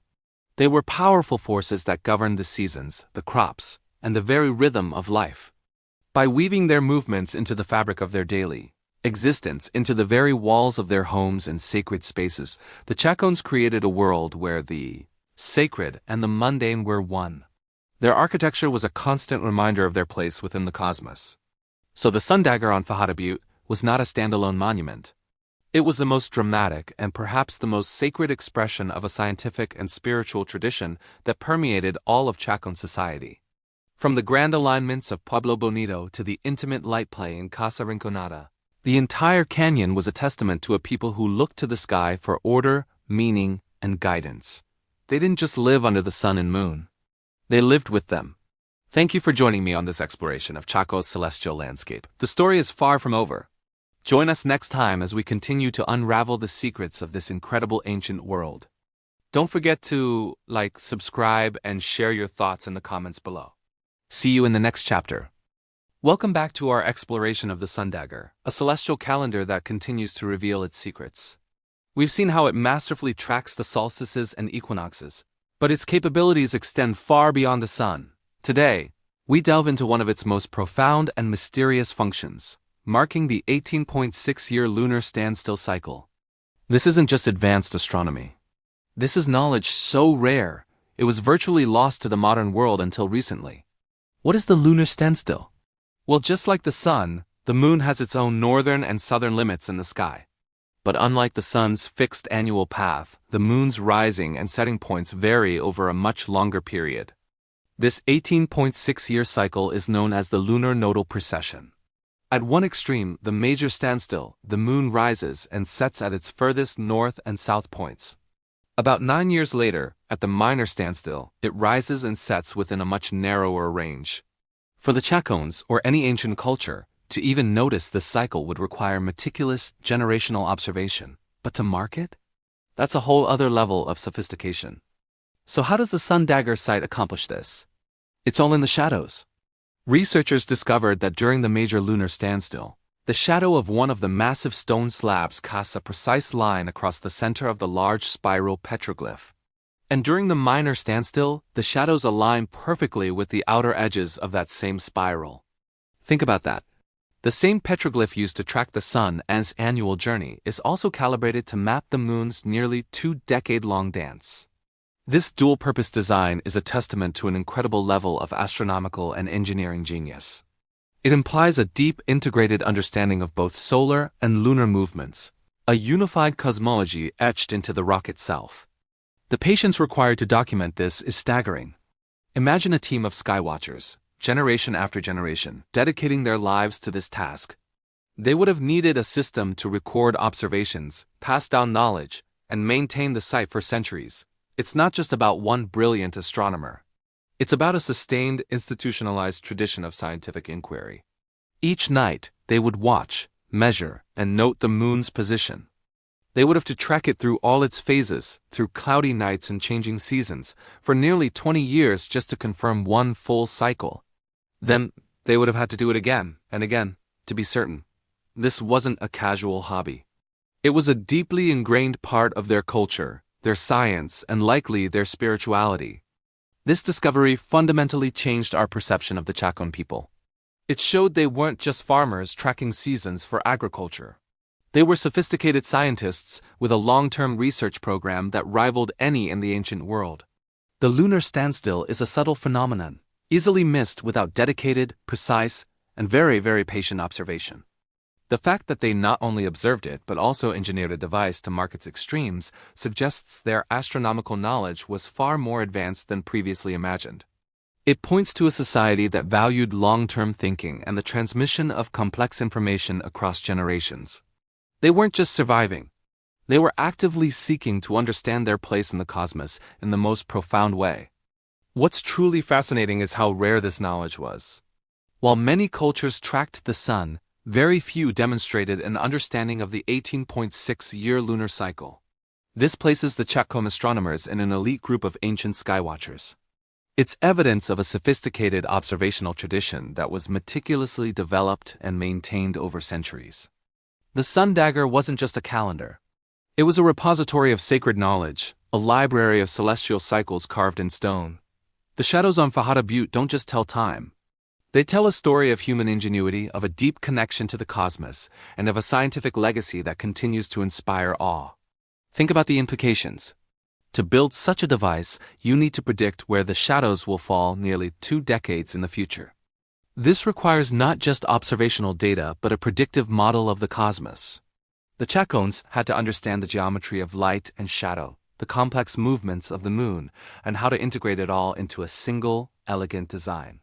They had to quarry massive slabs of stone, haul them up a treacherous butte, and position them with millimeter precision to catch the moonlight just right once every 18.6 years. This is a level of planning and execution that is simply mind-blowing. This discovery also opens up new questions. Why was the lunar cycle so important to them? While the sun's cycle is directly tied to agriculture and the seasons, the 18.6-year lunar cycle has no obvious practical application. Its significance was likely cultural or spiritual. Perhaps it was tied to prophecy, long-term ritual cycles, or a deeper cosmological belief system that we are only beginning to comprehend. The moon often holds a powerful place in mythology, representing cycles of life, death, and rebirth. Marking its grandest, most majestic cycle could have been a way of aligning their society with the deepest rhythms of the universe. The lunar standstill marker elevates the Sun Dagger from a remarkable solar calendar to a true cosmic observatory. It demonstrates a holistic approach to astronomy, where the sun and moon are 2 parts of a greater celestial whole. The spiral petroglyph itself becomes a symbol of this unified vision, its 9 rings possibly representing the 9 years between the major and minor standstills. Every element of the site seems to be imbued with multiple layers of meaning, a testament to the intellectual depth of its creators. As we continue to study Fajada Butte, we are constantly reminded of how much we still have to learn. The Sun Dagger is a silent teacher, its lessons written in light and stone. The discovery of its lunar marking was a pivotal moment, a revelation that forced us to rewrite the history of astronomy in the Americas. It serves as a powerful reminder that ancient peoples possessed a profound wisdom and a scientific curiosity that echoes through the ages. The patience of the Chacoan astronomers, who watched the skies for generations, is a legacy that inspires us to look up and wonder. Thank you for joining me on this deep dive into the lunar mysteries of the Sun Dagger. It's a story of incredible patience, ingenuity, and a lost science that we are only now rediscovering. If you found this as fascinating as I do, please hit that like button and subscribe for more journeys into the secrets of the ancient world. See you next time. Today, we read Journeying to the Heart of Chaco Canyon to explore a place of immense power and spiritual significance. Fajada Butte, you can't miss it. It's this massive isolated landform that rises dramatically from the canyon floor, a natural sentinel watching over the ancient landscape. But what makes this particular butte so special? Why has it been considered a sacred mountain for centuries? Let's find out. The first thing that strikes you about Fajada Butte is its sheer presence. It stands alone, separated from the main mesas that line Chaco Canyon. This isolation is key. In many cultures around the world, isolated peaks and high places are seen as bridges between the earthly and the divine, and Fajada Butte is no exception. It's a natural focal point in a vast open landscape. Its height is another critical factor. Climbing to its summit, you're treated to a breathtaking panoramic view of the entire canyon. You can see for miles in every direction, from the great houses like Pueblo Bonito and Chaco to the distant horizon. Imagine being an ancient Chacoan. From this vantage point, you could observe the movements of the sun, the moon, and the stars. You could watch the weather patterns develop and see travelers approaching from afar. This commanding view made the butte a place of immense practical and spiritual power. It wasn't just a landmark. It was an observatory, a place to connect with the cosmos and understand the rhythms of the universe. This visibility also worked in reverse. From almost anywhere in the canyon, you can look up and see Fajada Butte. It's a constant, reassuring presence, a visual anchor that ties the entire community together. It's the center of their world, both geographically and spiritually. This brings us to its role as a ceremonial landmark. Fajada Butte wasn't just a place to look at, it was a place to be. The Chacoans actively used it for important rituals. The most famous example, of course, is the Sun Dagger. Near the top of the butte, 3 massive stone slabs were carefully positioned in front of 2 spiral petroglyphs carved into the rock face. At specific times of the year, the solstices and equinoxes, something magical happens. As the sun moves across the sky, daggers of light pierce the spirals with stunning precision. On the summer solstice, a single dagger of light cuts directly through the center of the larger spiral. On the winter solstice, 2 daggers of light perfectly frame it. And during the equinoxes, a smaller dagger strikes the smaller spiral. This isn't a coincidence. It's a sophisticated solar and lunar calendar, a celestial clock built into the sacred mountain itself. The creation of the Sun Dagger shows an incredible understanding of astronomy and a deep desire to mark and celebrate the changing seasons, which were vital for an agricultural society. It turned the butte into a living monument, a place where the community could gather to witness the harmony between the earth and the sky. It was a place where time itself was made visible.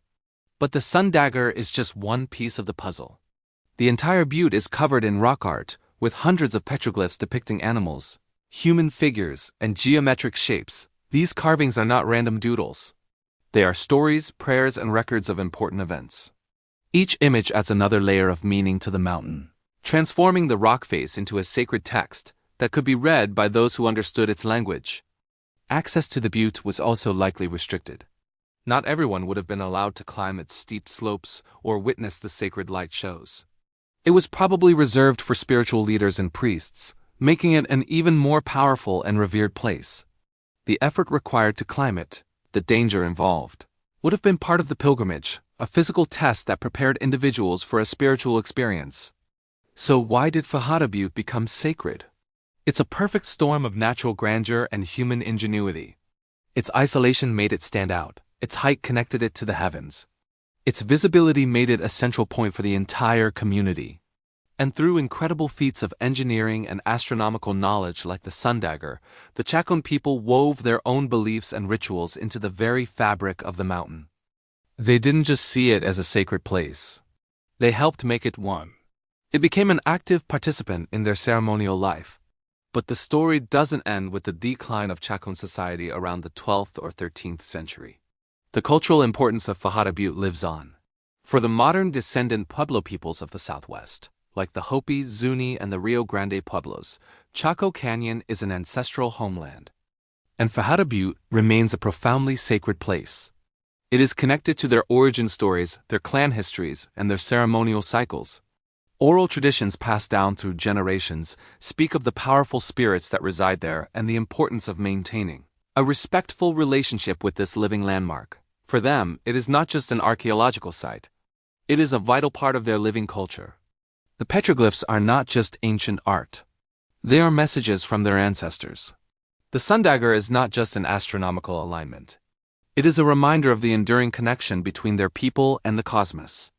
Many Pueblo communities continue to make pilgrimages to Chaco, to leave offerings, and to reconnect with this source of spiritual power. The butte is a link to their past and a guide for their future. Its continued reverence highlights a crucial point. These places are not dead. They are imbued with a spiritual energy that is still felt today. The fight to protect Chaco Canyon from modern threats like oil and gas development is fueled by this deep, unbroken connection. Protecting the landscape is about protecting a living culture and preserving a sacred space for generations to come. So Fajada Butte is so much more than a striking geological feature. It's a celestial calendar, a sacred library written in stone, and a spiritual anchor for a civilization. It teaches us about the ingenuity of the Chacoan people and their profound connection to the world around them. And it continues to serve as a powerful symbol of cultural persistence and spiritual identity for their descendants. It reminds us that some places hold a power that transcends time. Thanks so much for joining me on this exploration of Fajada Butte. What do you think makes a place sacred? Let me know in the comments below. If you enjoyed this video, please give it a thumbs up and subscribe for more journeys into the ancient world. See you next time. Today, we're journeying back in time, about 1,000 years ago, to a place of profound mystery and spiritual depth, Chaco Canyon. In our last video, we marveled at the architectural genius of the Chacoan people. But today, we're looking up to the sky to understand how they didn't just build cities of stone, but also cities of time. Imagine standing in the vast arid landscape of what is now New Mexico. The sun beats down, the wind whispers through the canyons, and the sky is an immense, overwhelming dome. For the Chacoan people, this sky was not just a beautiful backdrop. It was a sacred clock, a celestial map, and a divine script that dictated the rhythm of their entire existence. When we think of ancient astronomy, we often think of scientific observation people tracking stars for navigation or predicting seasons for agriculture. And yes, the Chacoans were brilliant scientists. They constructed buildings and petroglyphs, rock art, with such precision that they align perfectly with the sun's position during solstices and equinoxes. The famous Sun Dagger on Fajada Butte is a prime example, a spiral petroglyph precisely illuminated by daggers of light on these key solar days. This was high-level science, no doubt about it. But here's where the Chacoan story becomes truly fascinating. For them, marking time wasn't a cold, detached scientific practice. It was an act of profound spiritual significance. The movement of the sun, moon, and stars wasn't just a physical phenomenon.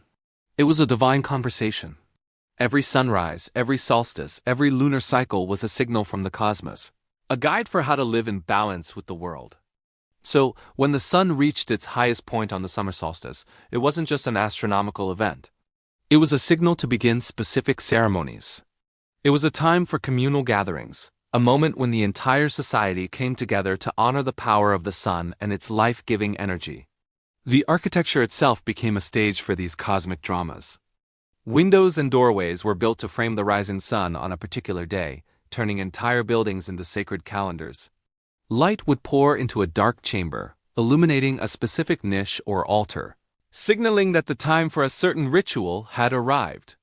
These celestial markers guided every aspect of Chacoan life. Think about migrations. The seasonal movements of people and resources were likely timed by these astronomical observations. When was it time to move to summer hunting grounds? When was it time to return to the great houses for the winter ceremonies? The sky held the answers. It told them when to plant and when to harvest, ensuring their survival in a harsh environment. But it was more than just a farmer's almanac. It was a spiritual directive. The timing of offerings was also deeply connected to these cosmic cycles. Imagine a priest, or a spiritual leader, observing the first sliver of the new moon. This wasn't just a note in an astronomical log. It was a call to action. It could signify the time to make specific offerings, to pray for rain, or to give thanks for a successful hunt. The rhythm of the cosmos was mirrored in the rhythm of their spiritual practice. The universe was not something out there to be observed. It was something in here to be participated in. This integration of science and spirituality created a powerful sense of community and shared purpose. Everyone, from the builders and astronomers to the farmers and artisans, was united by this shared cosmic clock. When people gathered at Pueblo Bonito or Chaco for a solstice ceremony, they weren't just attending an event. They were reaffirming their place in the universe. They were seeing, with their own eyes, the tangible connection between their world and the heavens. They were all part of the same grand cyclical story, written in the stars and enacted on the earth. This perspective challenges our modern separation of the sacred and the secular. In the Chacoan world, there was no division. The alignment of a building with the sun was simultaneously an engineering feat, a scientific measurement, and a prayer. Every day was imbued with meaning, guided by the slow, majestic dance of celestial bodies. The spiritual meaning of time wasn't an abstract concept. It was lived, breathed, and built into the very stones of their civilization. The Chacoans understood that time wasn't just a linear progression of seconds and minutes. It was cyclical, seasonal, and sacred. The solstices weren't just the longest and shortest days of the year. They were turning points, moments of cosmic power that needed to be acknowledged and celebrated. The equinoxes were moments of perfect balance in the heavens, inspiring a quest for balance in the community. So why did they put so much effort into this? Why build massive structures that required immense labor, just to catch a beam of light on a specific day? Because it reinforced their worldview. It made the sacred tangible. It was a constant, physical reminder that their lives were interwoven with the grand cycles of the universe. It was a way of anchoring their community in something eternal and divine. It provided order, meaning, and a profound sense of connection in a world that could often feel unpredictable. When we look at the ruins of Chaco Canyon today, it's easy to see them as just silent, empty structures. But if we look closer and look up, we can begin to see them as the Chacoans did, as living instruments designed to connect the human and the divine. They are monuments not just to human ingenuity, but to a deep spiritual understanding of time itself. They remind us that for much of human history, science and spirituality were two sides of the same coin, both seeking to understand our place in the cosmos. The Chacoan legacy is a powerful testament to a different way of seeing the world, one where the sky is a sacred text and time is a continuous ceremony. It's a perspective that invites us to look up at the sun and moon not just as objects in space, but as ancient storytellers still marking the rhythm of a world infused with meaning. Thanks for joining me on this journey into the spiritual heart of Chaco Canyon. If you found this exploration of time and ritual fascinating, please hit that like button and subscribe for more deep dives into the mysteries of the ancient world. Let me know your thoughts in the comments below. Until next time, keep looking up. Ever looked up at the night sky and felt a connection to something ancient? The ancestral Pueblo people of Chaco Canyon felt that connection so deeply, they wove it into the very fabric of their world. We've talked about the Sun Dagger on Fajada Butte, that incredible celestial calendar. But that was just the beginning. The Sun Dagger wasn't an isolated marvel. It was a clue, a Rosetta Stone for understanding a much grander vision. The entire Chacoan landscape was a canvas, painted with the light of the sun and the stars. Imagine a civilization that didn't just build houses but built cosmic clocks. Their architecture wasn't just about shelter. It was a way to harmonize their lives with the rhythms of the universe. This wasn't a happy accident. This was intentional, sophisticated, and frankly mind-blowing. The people of Chaco were master astronomers and engineers, and their cities are a testament to their genius. Today, we're going to step back from the Sun Dagger and look at the bigger picture, exploring how entire buildings, great houses, and even roads were meticulously aligned with the cosmos. It's a story written in stone, and it reveals a society deeply in tune with the heavens. Let's start with the heart of Chaco Canyon, Pueblo Bonito. This massive great house with over 600 rooms is an architectural masterpiece. But its true brilliance lies in its layout. The primary wall of Pueblo Bonito, a huge curving arc, runs almost perfectly east-west. Its perpendicular wall? It points directly north-south. This isn't a coincidence. This is celestial alignment on a grand scale. On the spring and autumn equinoxes, when day and night are of equal length, the rising sun casts a perfect line of light along this east-west wall. It's as if the building itself is a giant sundial, marking the turning of the seasons for the entire community. Think about the planning involved. Before a single stone was laid, someone had to observe the sun's path, calculate the precise angles, and then translate that astronomical knowledge into a complex architectural blueprint. The cardinal directions, north, south, east, and west, were sacred. They weren't just points on a compass. They were fundamental principles that ordered their world. By aligning their most important structure with these cosmic coordinates, the Chacoans were making a powerful statement. Our home is a reflection of the universe. It's a way of embedding their culture within the grand, predictable cycles of the cosmos, creating a sense of stability and belonging. Now let's journey to another remarkable site in Chaco Canyon, Casa Rinconada. This isn't a great house where people lived. It's a great kiva, a massive circular, semi-underground chamber used for community ceremonies. And if Pueblo Bonito is aligned with the equinoxes, Casa Rinconada is all about the solstices, the longest and shortest days of the year. Picture this. On the morning of the summer solstice, a single beam of sunlight enters a window on the northeast side of the kiva.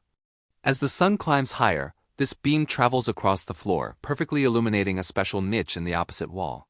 It's a dramatic, fleeting moment of light, a celestial announcement that the peak of summer has arrived. This alignment wasn't just for show. The solstices were critical for an agricultural society.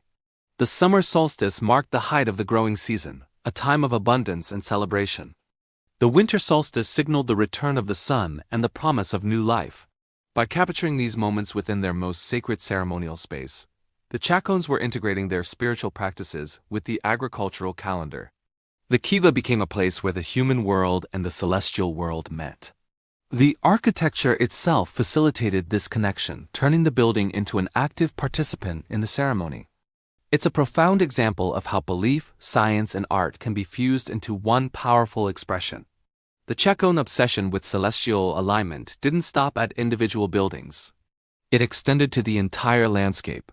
Archaeologists have discovered a vast network of ancient roads, some stretching for hundreds of miles, connecting Chaco Canyon to outlying communities. But these weren't just roads for trade or travel in the way we think of them today. Many of these roads are remarkably straight, running over hills and across mesas without deviation.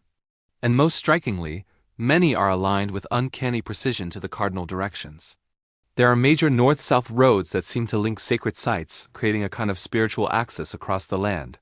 Why build a perfectly straight road pointing north, even when it means going up and over difficult terrain? The answer probably lies in cosmology. For many Native American cultures, the north is associated with the world of spirits and ancestors. These roads may have been symbolic pathways, spirit roads, connecting the world of the living with the realm of the sacred. They weren't just for walking on, they were for thinking with.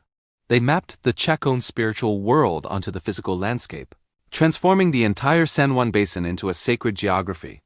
When you put it all together, the Sun Dagger, the cardinal alignment of Pueblo Bonito, the solstice markers in Casa Rinconada, and the Great North Roads, a stunning picture emerges. The ancestral Pueblo people of Chaco Canyon engineered their world to be in constant dialogue with the sky. Their buildings were observatories, their ceremonial chambers were calendars, and their roads were cosmic diagrams. This wasn't just practical for farming and scheduling ceremonies, it was deeply spiritual. It was a way of affirming their place in the universe, of saying, we are part of this grand cosmic order. This level of archaeoastronomy demonstrates a sophisticated, shared body of knowledge that was passed down through generations. It required long-term observation, precise measurement, and incredible engineering skill. But more than that, it required a shared vision, a cultural commitment to living in harmony with the cosmos. The Chacoans didn't just look at the sun and stars. They invited them into their homes, their kivas, and their lives. They built a civilization aligned with the sky. Next time you see a building, think about its orientation. Why does it face the way it does? For us, it's usually about property lines or street grids. But for the people of Chaco, it was about connecting with the sun, the moon, and the stars. Their legacy, written in stone and light across the New Mexico desert, reminds us that architecture can be more than just functional. It can be a bridge between the earth and the heavens, a way to find our place in the vast, beautiful universe. Thanks for joining me on this journey into the cosmic world of Chaco. If you enjoyed this, please like, subscribe, and hit the bell to be notified of our next exploration. Ever wondered how ancient civilizations fed millions without fancy weather apps or digital calendars?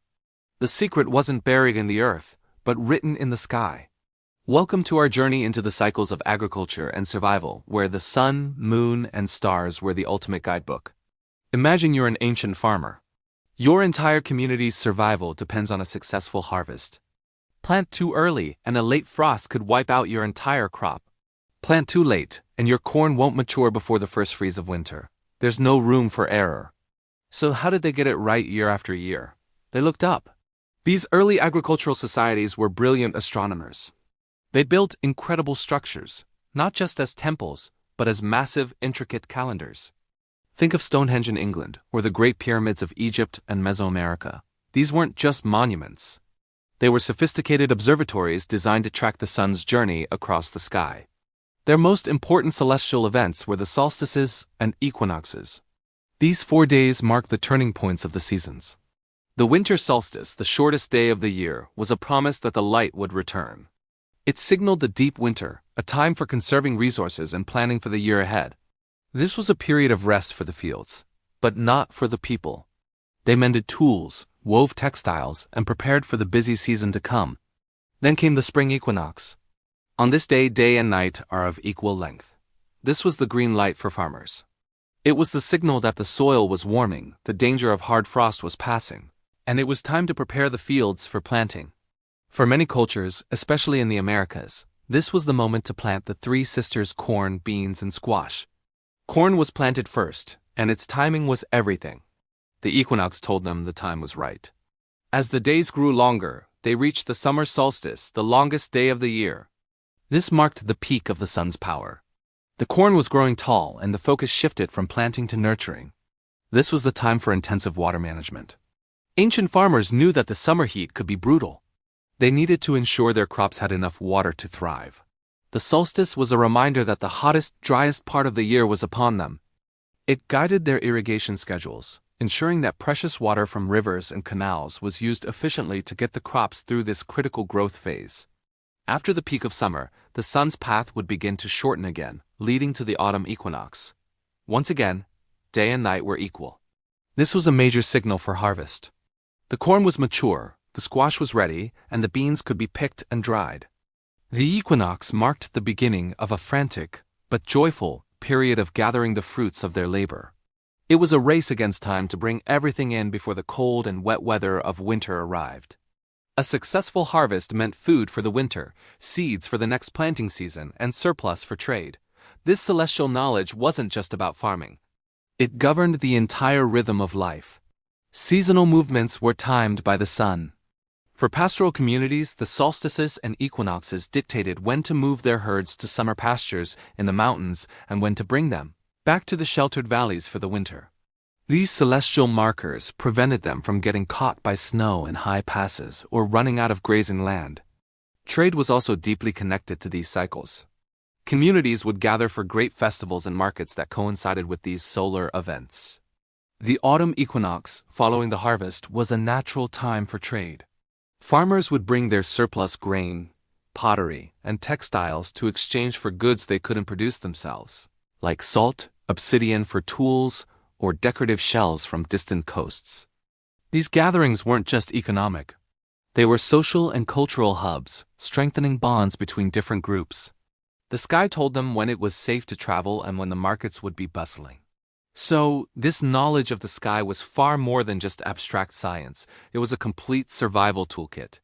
It was their calendar, their agricultural planner, their navigation system, and their social organizer all rolled into one. By observing the predictable, repeating cycles of the heavens, they brought order and predictability to their own lives on Earth. They learned to work in harmony with nature, not against it. The sun's position told them when to plant, when to water, when to harvest, when to move, and when to trade. Think about the incredible precision required. At places like Chaco Canyon in New Mexico, the Sun Dagger petroglyph marks the solstices and equinoxes with stunning accuracy.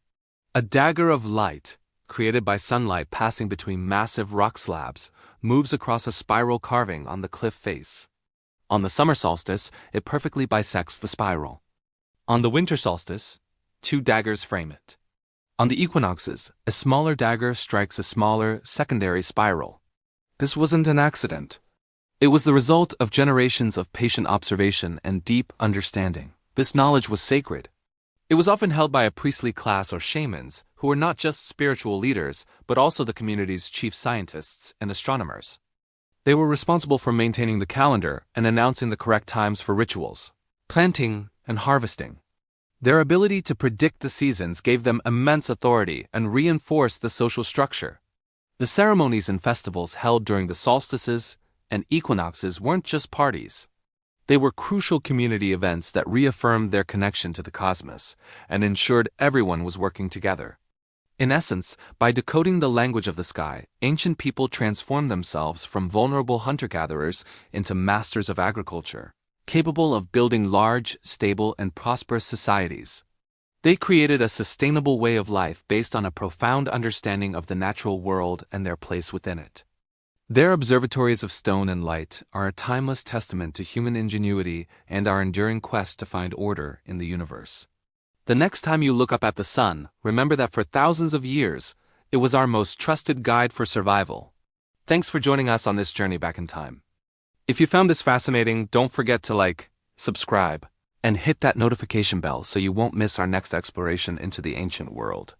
See you next time.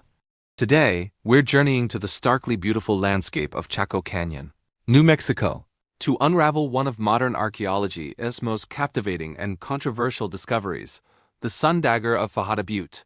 In 1977, artist Ana Sofer, while exploring the remote butte, stumbled upon something extraordinary.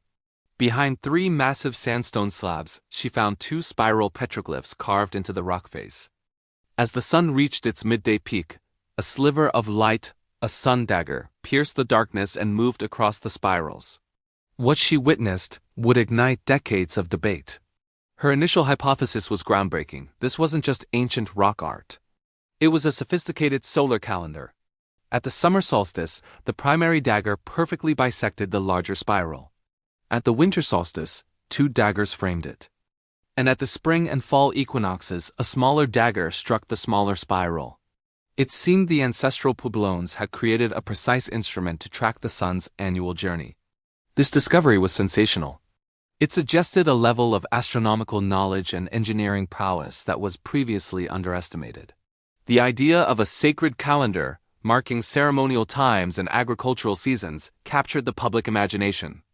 Sofer and her team formed the Solstice project to study the site, using photography and careful observation to document the interplay of light and shadow.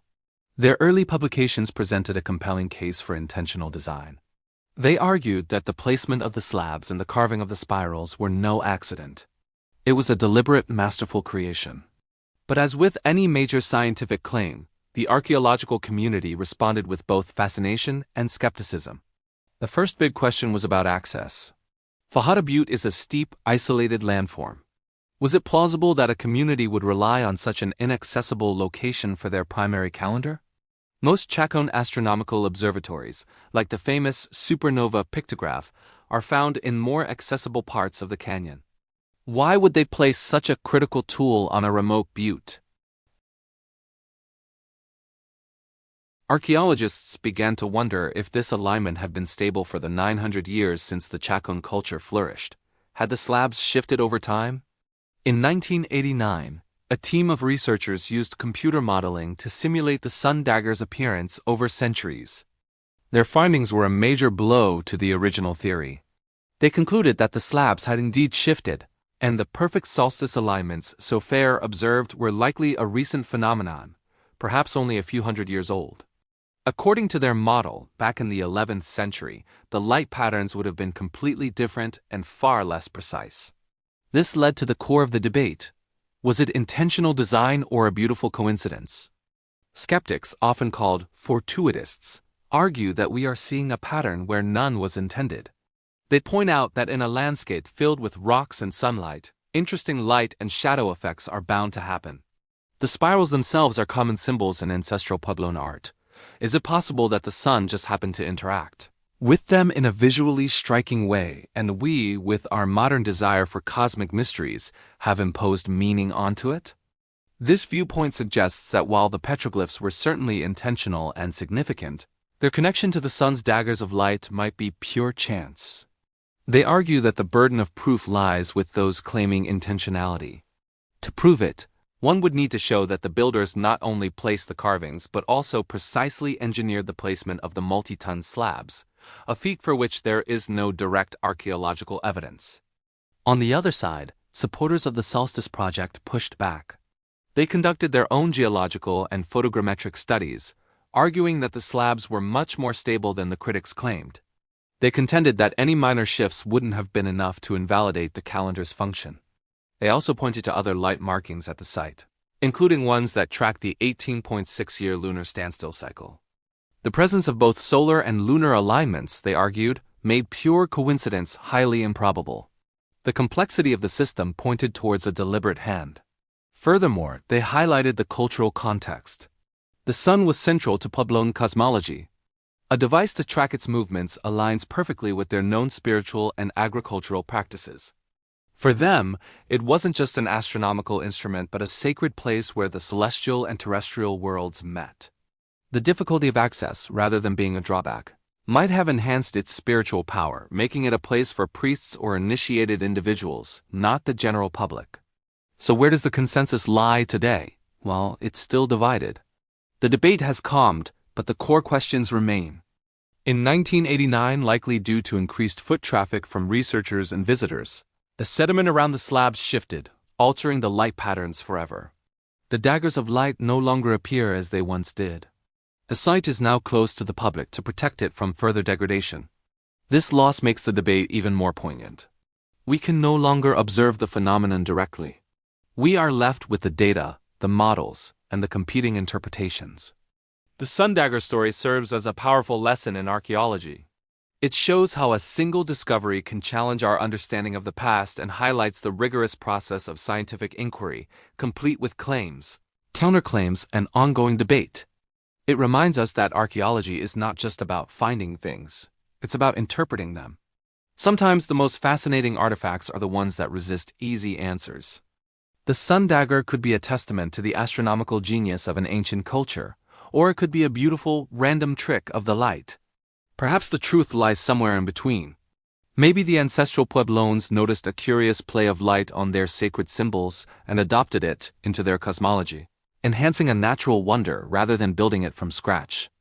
Regardless of the final answer, the Sun Dagger of Fajada Butte remains an icon of the American Southwest. It inspires awe and forces us to consider the deep, complex relationship ancient peoples had with the cosmos. It's a mystery written in stone and light, a puzzle that continues to challenge and fascinate us. What do you think? Was it a precisely engineered calendar or a magnificent coincidence? Let me know your thoughts in the comments below.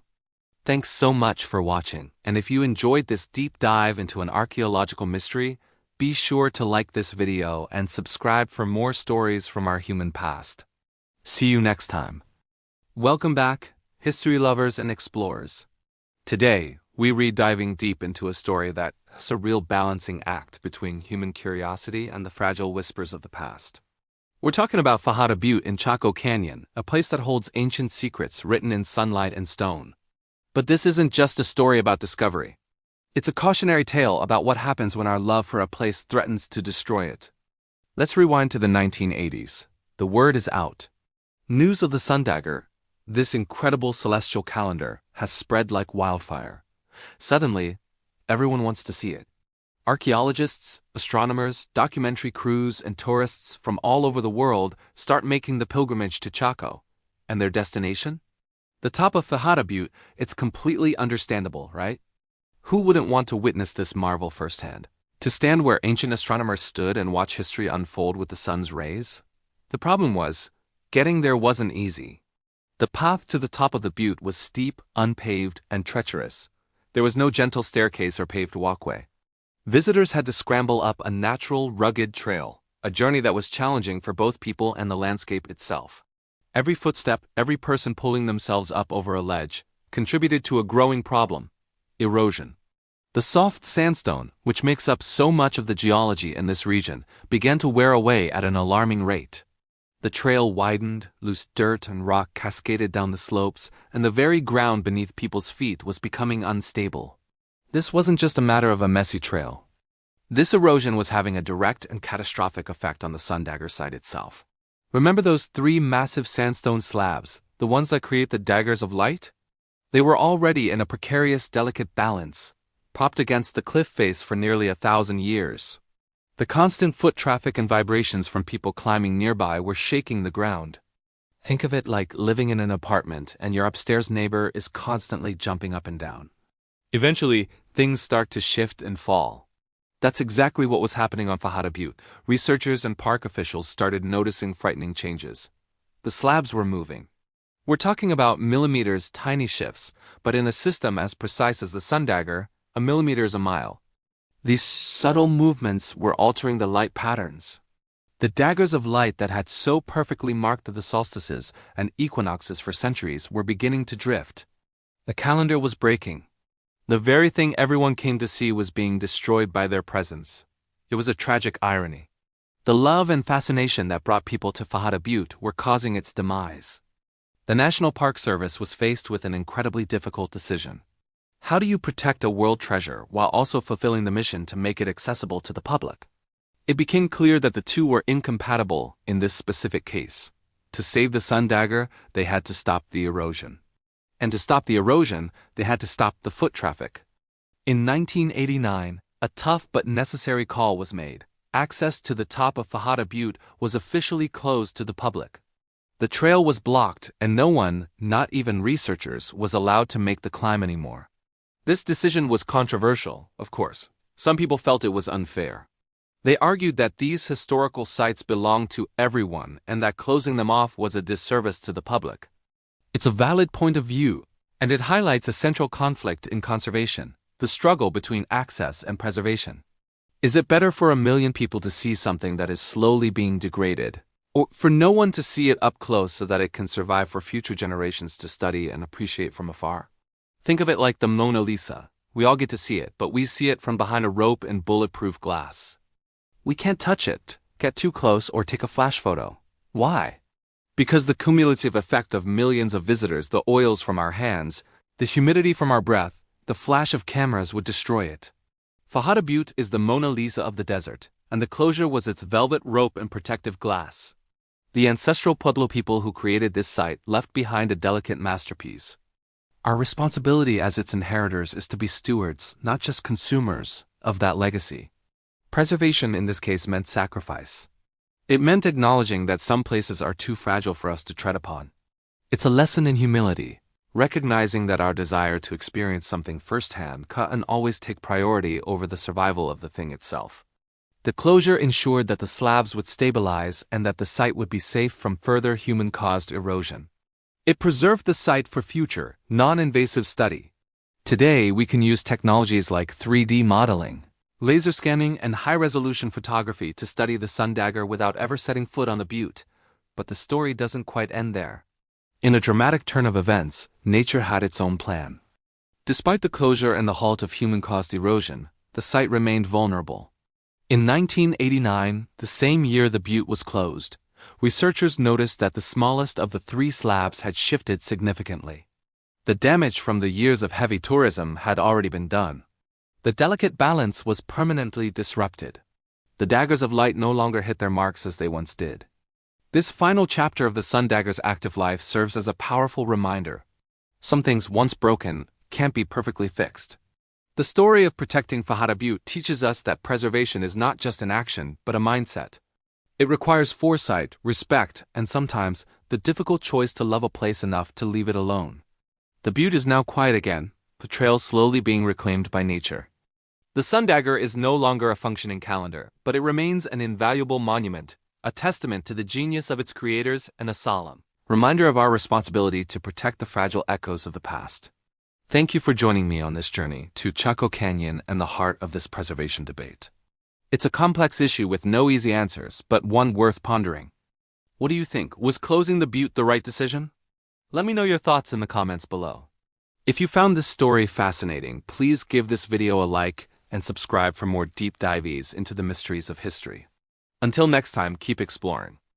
Ever looked up at the sky and felt a connection to the people who gazed at the same sun and stars thousands of years ago? Today we're journeying back in time to Chaco Canyon, New Mexico, to uncover a truly remarkable story of ancient ingenuity, the Sun Dagger. This isn't just a tale of rocks and sunlight. It's about a celestial calendar that completely reshaped our understanding of pre-Columbian astronomy. So grab your virtual hiking boots and let's explore the legacy of this incredible discovery. For centuries, the Chacoan people thrived in this harsh desert landscape, building magnificent structures and developing a complex society. But one of their most profound achievements remained hidden high atop Fajada Butte, a solitary peak rising from the canyon floor. It wasn't until 1977 that artist Anna Sofer, while documenting rock art, noticed something extraordinary. She saw three massive stone slabs leaning against the cliff face, with a spiral petroglyph carved behind them. As she returned at different times of the year, she witnessed a breathtaking spectacle. Imagine this. On the summer solstice, the longest day of the year, a single sliver of sunlight, a dagger of light, pierces through a gap in the slabs and perfectly bisects the center of the large spiral. It's a moment of pure cosmic alignment. But the show doesn't stop there. On the winter solstice, the shortest day of the year, two daggers of light appear, perfectly bracketing the same spiral. And during the spring and fall equinoxes, a smaller dagger strikes the center of a smaller secondary spiral. It was a precise, functioning solar calendar, marking the extremes and midpoints of the solar year. The discovery of the Sun Dagger was revolutionary. Before this, many scholars believed that sophisticated astronomical knowledge was largely confined to Old World civilizations and perhaps the Maya in Mesoamerica. The idea that a pre-literate society in what is now the American Southwest had created such a precise celestial observatory was a game-changer. It proved that the Chacoan people weren't just casual stargazers. They were master astronomers who had a deep, intricate understanding of the sun's cycles. They had engineered a way to track time, to predict seasonal changes, and to anchor their entire society to the rhythms of the cosmos. This wasn't just abstract science for them. This calendar was deeply woven into the fabric of their lives. Think about what this meant for an agricultural society. Knowing the exact timing of the solstices and equinoxes was crucial for planting and harvesting crops, for managing food supplies, and for planning communal activities. The Sun Dagger wasn't a mere curiosity. It was a tool for survival, a guide for daily life that ensured the well-being of the entire community. It told them when the seasons were turning, when to prepare the fields, and when to celebrate the changing light. But the Sun Dagger is more than just an ancient farmer's almanac. It's a powerful symbol of the fusion between science and culture, a concept that feels incredibly modern but is in fact timeless. The spirals carved into the rock aren't just random doodles. Spirals are a universal symbol found in cultures all over the world, often representing cycles of life, death and rebirth, journeys, and the cosmos itself. By marking these sacred spirals with daggers of sunlight, the Chacoans weren't just recording data. They were performing a ritual. They were creating a sacred space where the heavens and the earth met. The act of marking the solstices was likely a major ceremonial event. Imagine the community gathering, watching as the Sun Dagger moved with slow, deliberate precision towards its target. It would have been a moment of profound connection, reinforcing their worldview and their place in the universe. The Sun Dagger served as a physical manifestation of their beliefs, a tangible link between their spiritual world and the predictable, mathematical patterns of the sun. It was a bridge connecting the practical needs of their society with their deepest cultural and religious expressions.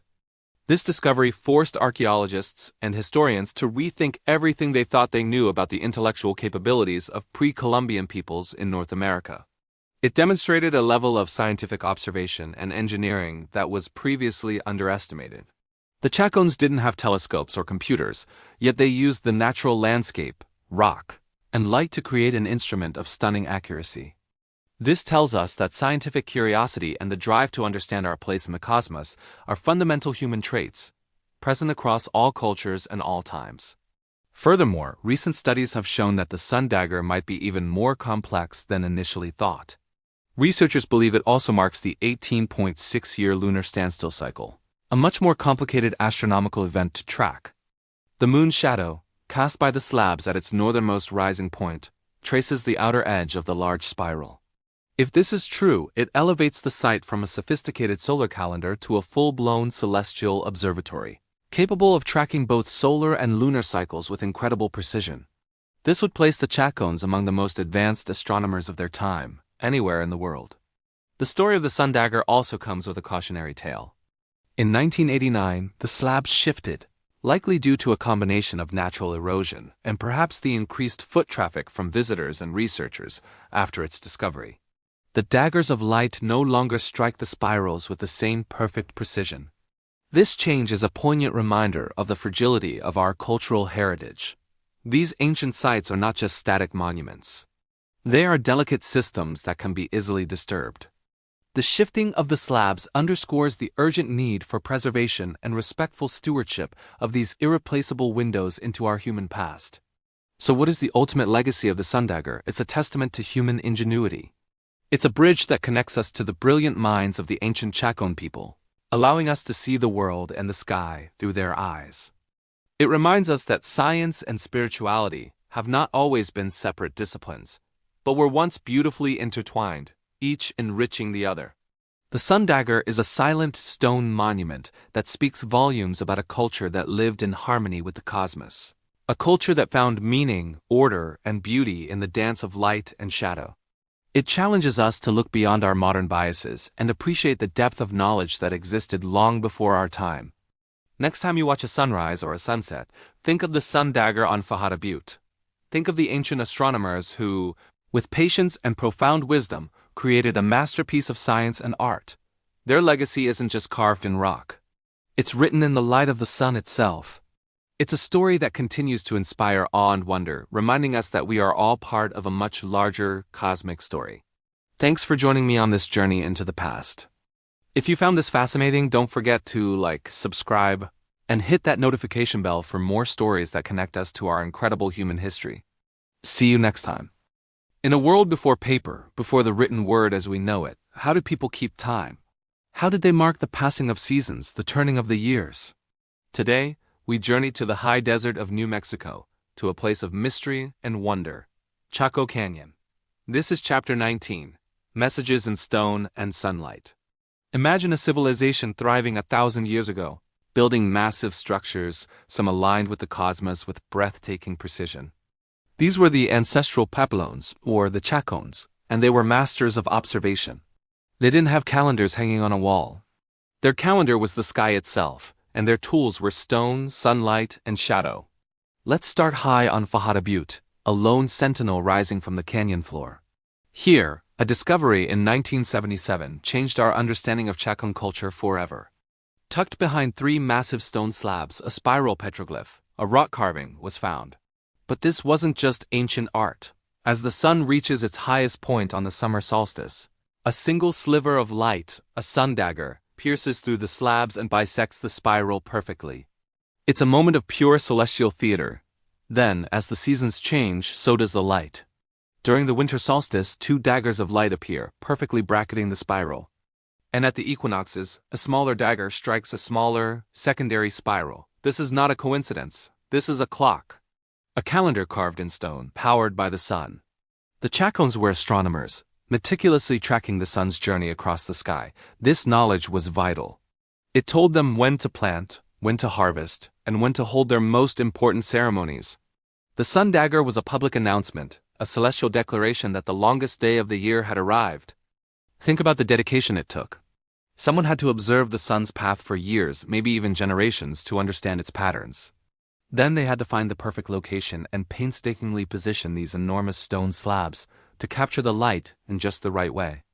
It's an incredible feat of engineering and astronomical knowledge. But the Sun Dagger is just the beginning. The story of Chacoan astronomy is written all over the canyon, if you know where to look. Let's head down into the canyon floor to the great houses. These aren't just buildings. They are monumental observatories. Take Casa Rinconada, a massive isolated great kiva. Its primary doorways are aligned almost perfectly on a north-south axis. And on the summer solstice, the rising sun shines through a window in the northeast wall, illuminating a special niche on the opposite interior wall. It's as if the building itself is designed to catch the first rays of the solstice sun. Then there's Pueblo Bonito, the largest and most famous of the great houses. Its southern wall runs in a precise east-west line. This means that on the equinoxes, the sun rises and sets in perfect alignment with this massive wall. Standing there on that day, you would see the sunrise cast a shadow that runs parallel to the wall, a clear and undeniable marker of the season's turning point. All across the canyon, you find these subtle but deliberate alignments. Windows, doors, and walls are positioned to interact with the sun and moon at specific, significant times of the year: solstices, equinoxes, and even lunar standstills, which occur on an 18.6-year cycle. Why go to all this trouble? Because for the Chacoans, the cosmos was not separate from daily life. It was intertwined with it. The sun was a powerful deity, a source of life and order. The moon governed cycles of its own. By aligning their architecture with these celestial bodies, they were creating a landscape that mirrored the heavens. Their world was a sacred space, a place where the earthly and the divine met. These alignments weren't just practical. They were a profound expression of their worldview, a way of harmonizing their society with the rhythms of the universe. And it wasn't just the sun. The Chacoans were also keen observers of the moon. As mentioned, the 18.6-year lunar standstill cycle seems to be encoded in the architecture of several great houses. This is a much more complex cycle to track than the sun's annual journey, which shows an even deeper level of astronomical sophistication. Some researchers believe that the very placement and orientation of the major great houses across the canyon map out this complex lunar cycle. Imagine a society so attuned to the sky that their entire city plan could be a map of the cosmos. But how did they pass this knowledge down? Without a written language, information had to be transmitted through oral traditions, ceremonies, and these very architectural markers. The buildings themselves were textbooks. A young person could learn the calendar by simply watching the play of light and shadow inside Casa Rinconada or along the walls of Pueblo Bonito. The knowledge was embedded in their daily environment, reinforced year after year, generation after generation. The spiral petroglyphs, the aligned windows, the sun daggers, these were the paragraphs and chapters of their story. Let's take a moment and just imagine it. Stand with me, in your mind's eye, at the Sun Dagger site on a clear June morning, 1,000 years ago. The air is cool and still. You are with your family, your community. You've watched the sun climb higher each day, and you know this is the day. As the sun crests the horizon, a hush falls over the crowd. Everyone's eyes are fixed on the stones. And then it happens. The sliver of light appears, sharp and brilliant, and slowly, silently, makes its journey down the rock face to pierce the heart of the spiral. A collective breath is released. The year has turned, the ceremonies can begin. The planting season is blessed. You are witnessing the same event that your parents, your grandparents, and their grandparents witnessed before them, from this very spot. You are part of an unbroken chain of observation, a lineage of skywatchers connecting you to the very beginning of your people. This isn't just about telling time. It's about connection. It's about knowing your place in the universe and feeling the deep, reassuring rhythm of the cosmos in your bones. It's a message of continuity, of stability, of a sacred order that governs all things. Today, as we look at these same alignments, we become part of that lineage. We are the latest observers in a long, long line. The stones and the sunlight don't care that a millennium has passed. The message is still there, waiting to be read. The sun still strikes the niche in Casa Rinconada. The shadow still runs along the wall of Pueblo Bonito. The sun dagger still pierces the spiral. In our fast-paced digital world, it's a powerful and humbling reminder that some things are constant, and that long before we had apps and algorithms, humans looked to the sky for answers and found them written in messages of stone and sunlight. Chaco Canyon is more than a ruin. It's a living clock still ticking to the rhythm of the cosmos. Thank you so much for joining me on this journey into the past. If you found this fascinating, please hit that like button and subscribe for more explorations into the mysteries of history. Let me know in the comments what you think about these incredible celestial alignments. Until next time, keep looking up. As the sun begins its slow descent, a golden light bathes the canyons, painting the cliffs of Fajada Butte in hues of warm honey and fiery orange. The world seems to hold its breath, caught in this magical moment between day and night. Long shadows stretch across the desert floor like dark, silent rivers, carving paths through the sagebrush and sand. The air, once buzzing with the heat of the day, grows still and cool, carrying with it the faint, sweet scent of juniper and dry earth. This is the quiet hour, a time when the desert exhales and settles into a profound peace.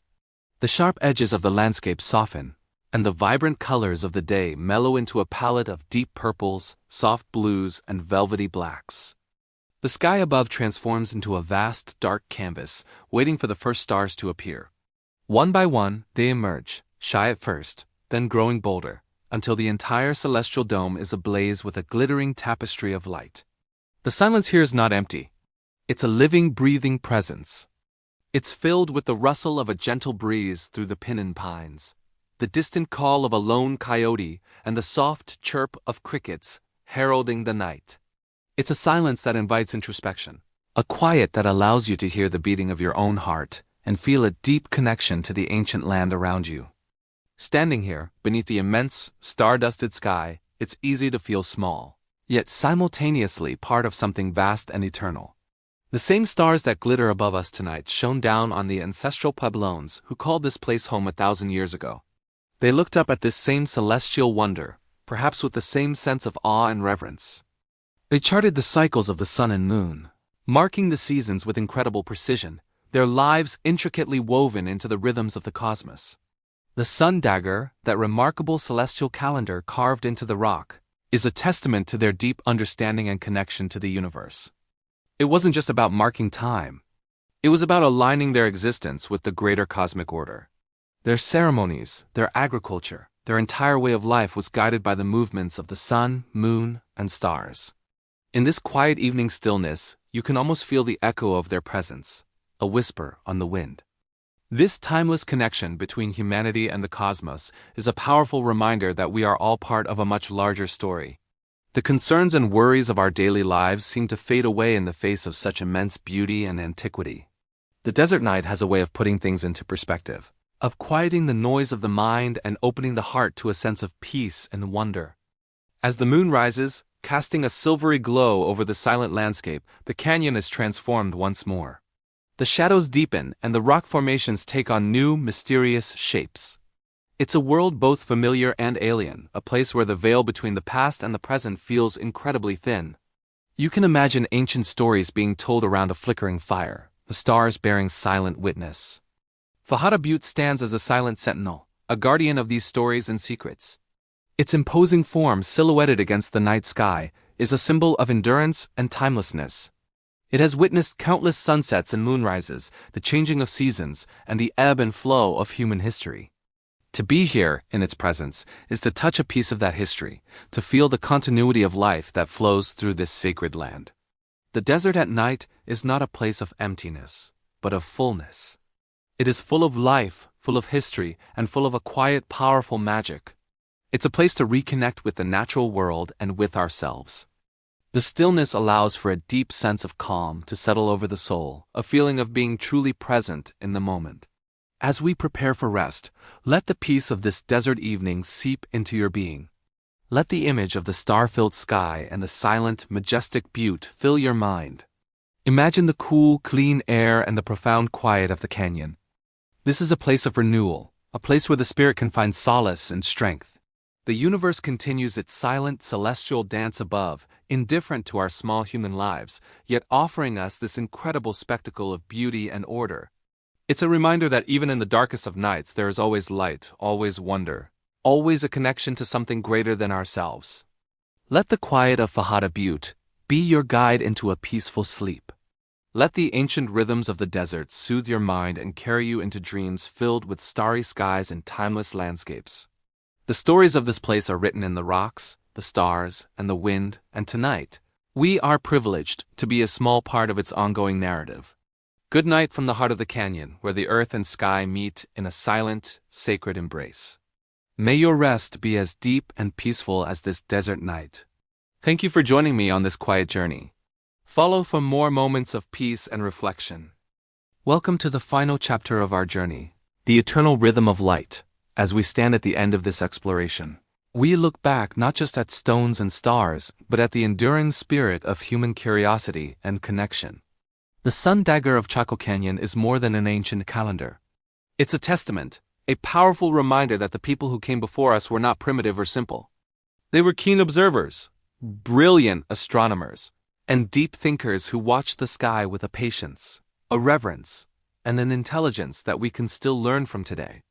Imagine them, generations upon generations, gathering at Fajada Butte. They didn't have smartphones or telescopes. They had their eyes, their minds, and an intimate understanding of the world around them. They watched the sun's journey not just as a celestial event, but as the lifeblood of their existence. Its path across the sky dictated the planting of seeds, the harvesting of crops, the timing of ceremonies, and the very rhythm of their lives. Each solstice, each equinox, was a sacred appointment kept with the cosmos. The creation of the Sun Dagger was an act of profound collaboration, not just among people, but with nature itself. They saw the potential in these fallen slabs of rock, the way the light played across their surfaces at specific times of the year. They didn't fight against the landscape. They worked with it, shaping and placing the stones with precision to capture a fleeting dance of light and shadow. It was a dialogue with the sun, a conversation written in stone that has lasted for 1,000 years. This act of creation speaks volumes about their worldview. It shows a deep respect for the cycles of nature and a desire to align their community with those powerful, eternal rhythms. In a world that often feels chaotic and unpredictable, they found order and meaning in the reliable passage of the sun. The dagger of light piercing the heart of the spiral wasn't just a marker of time. It was a symbol of cosmic balance, a reaffirmation that they were a part of something much larger than themselves. As we reflect on their legacy, we realize that this connection to the cosmos is not just a relic of the past. It's a shared human heritage. The same sun that illuminated the Chacoan spirals is the sun that warms your face today. The same moon that guided their nights is the moon that hangs in our sky. The stars they navigated by are the same constellations we gaze upon in wonder. We are all, in essence, children of the light. In our modern world, it's easy to lose this connection. We live in cities bathed in artificial light, our schedules dictated by clocks and calendars on screens, rather than the rising and setting of the sun. We've insulated ourselves from the natural world, and in doing so, we risk forgetting this fundamental part of who we are. But the Sun Dagger calls to us across the centuries, urging us to look up, to pay attention, to remember. It reminds us that we are part of an unbroken chain of skywatchers, stretching back to the dawn of humanity. Every culture, on every continent, has looked to the heavens for guidance, for inspiration, and for a sense of its place in the universe. From Stonehenge to the pyramids of Giza, from the Nazca lines to the Sun Dagger, our ancestors left behind monuments to their cosmic awareness. They were astronomers, philosophers, and artists, and their medium was the landscape itself.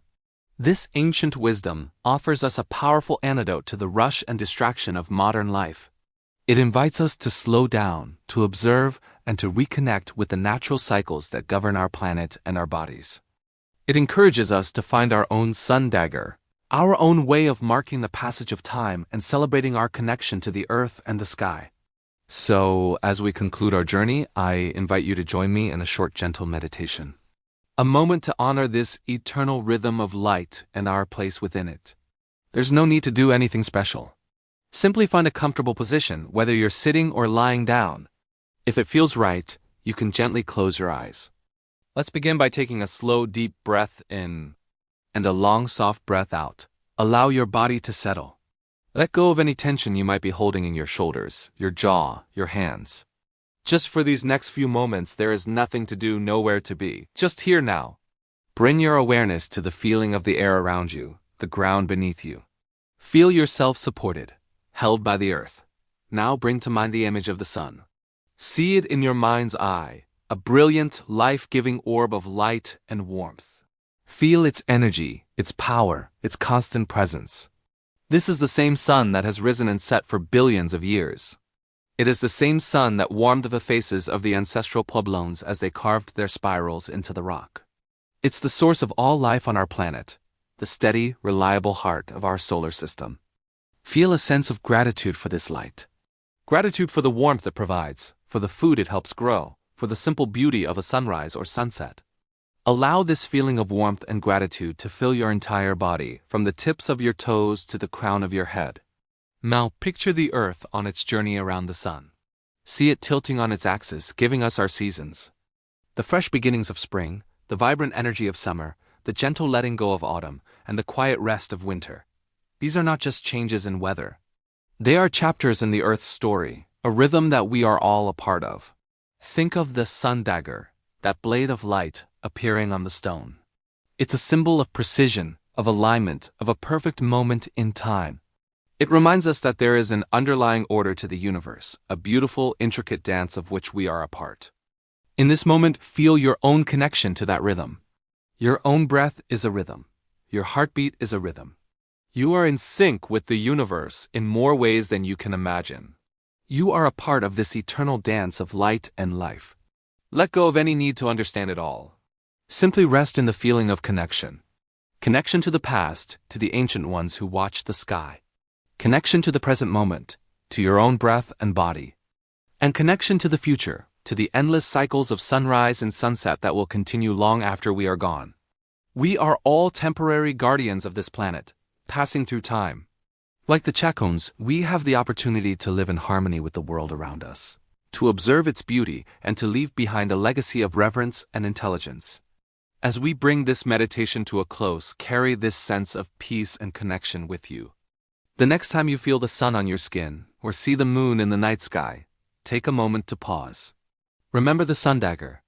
Remember the unbroken chain of humanity that has looked to the heavens in wonder. Remember that you are a child of the cosmos, forever a part of the eternal rhythm of light.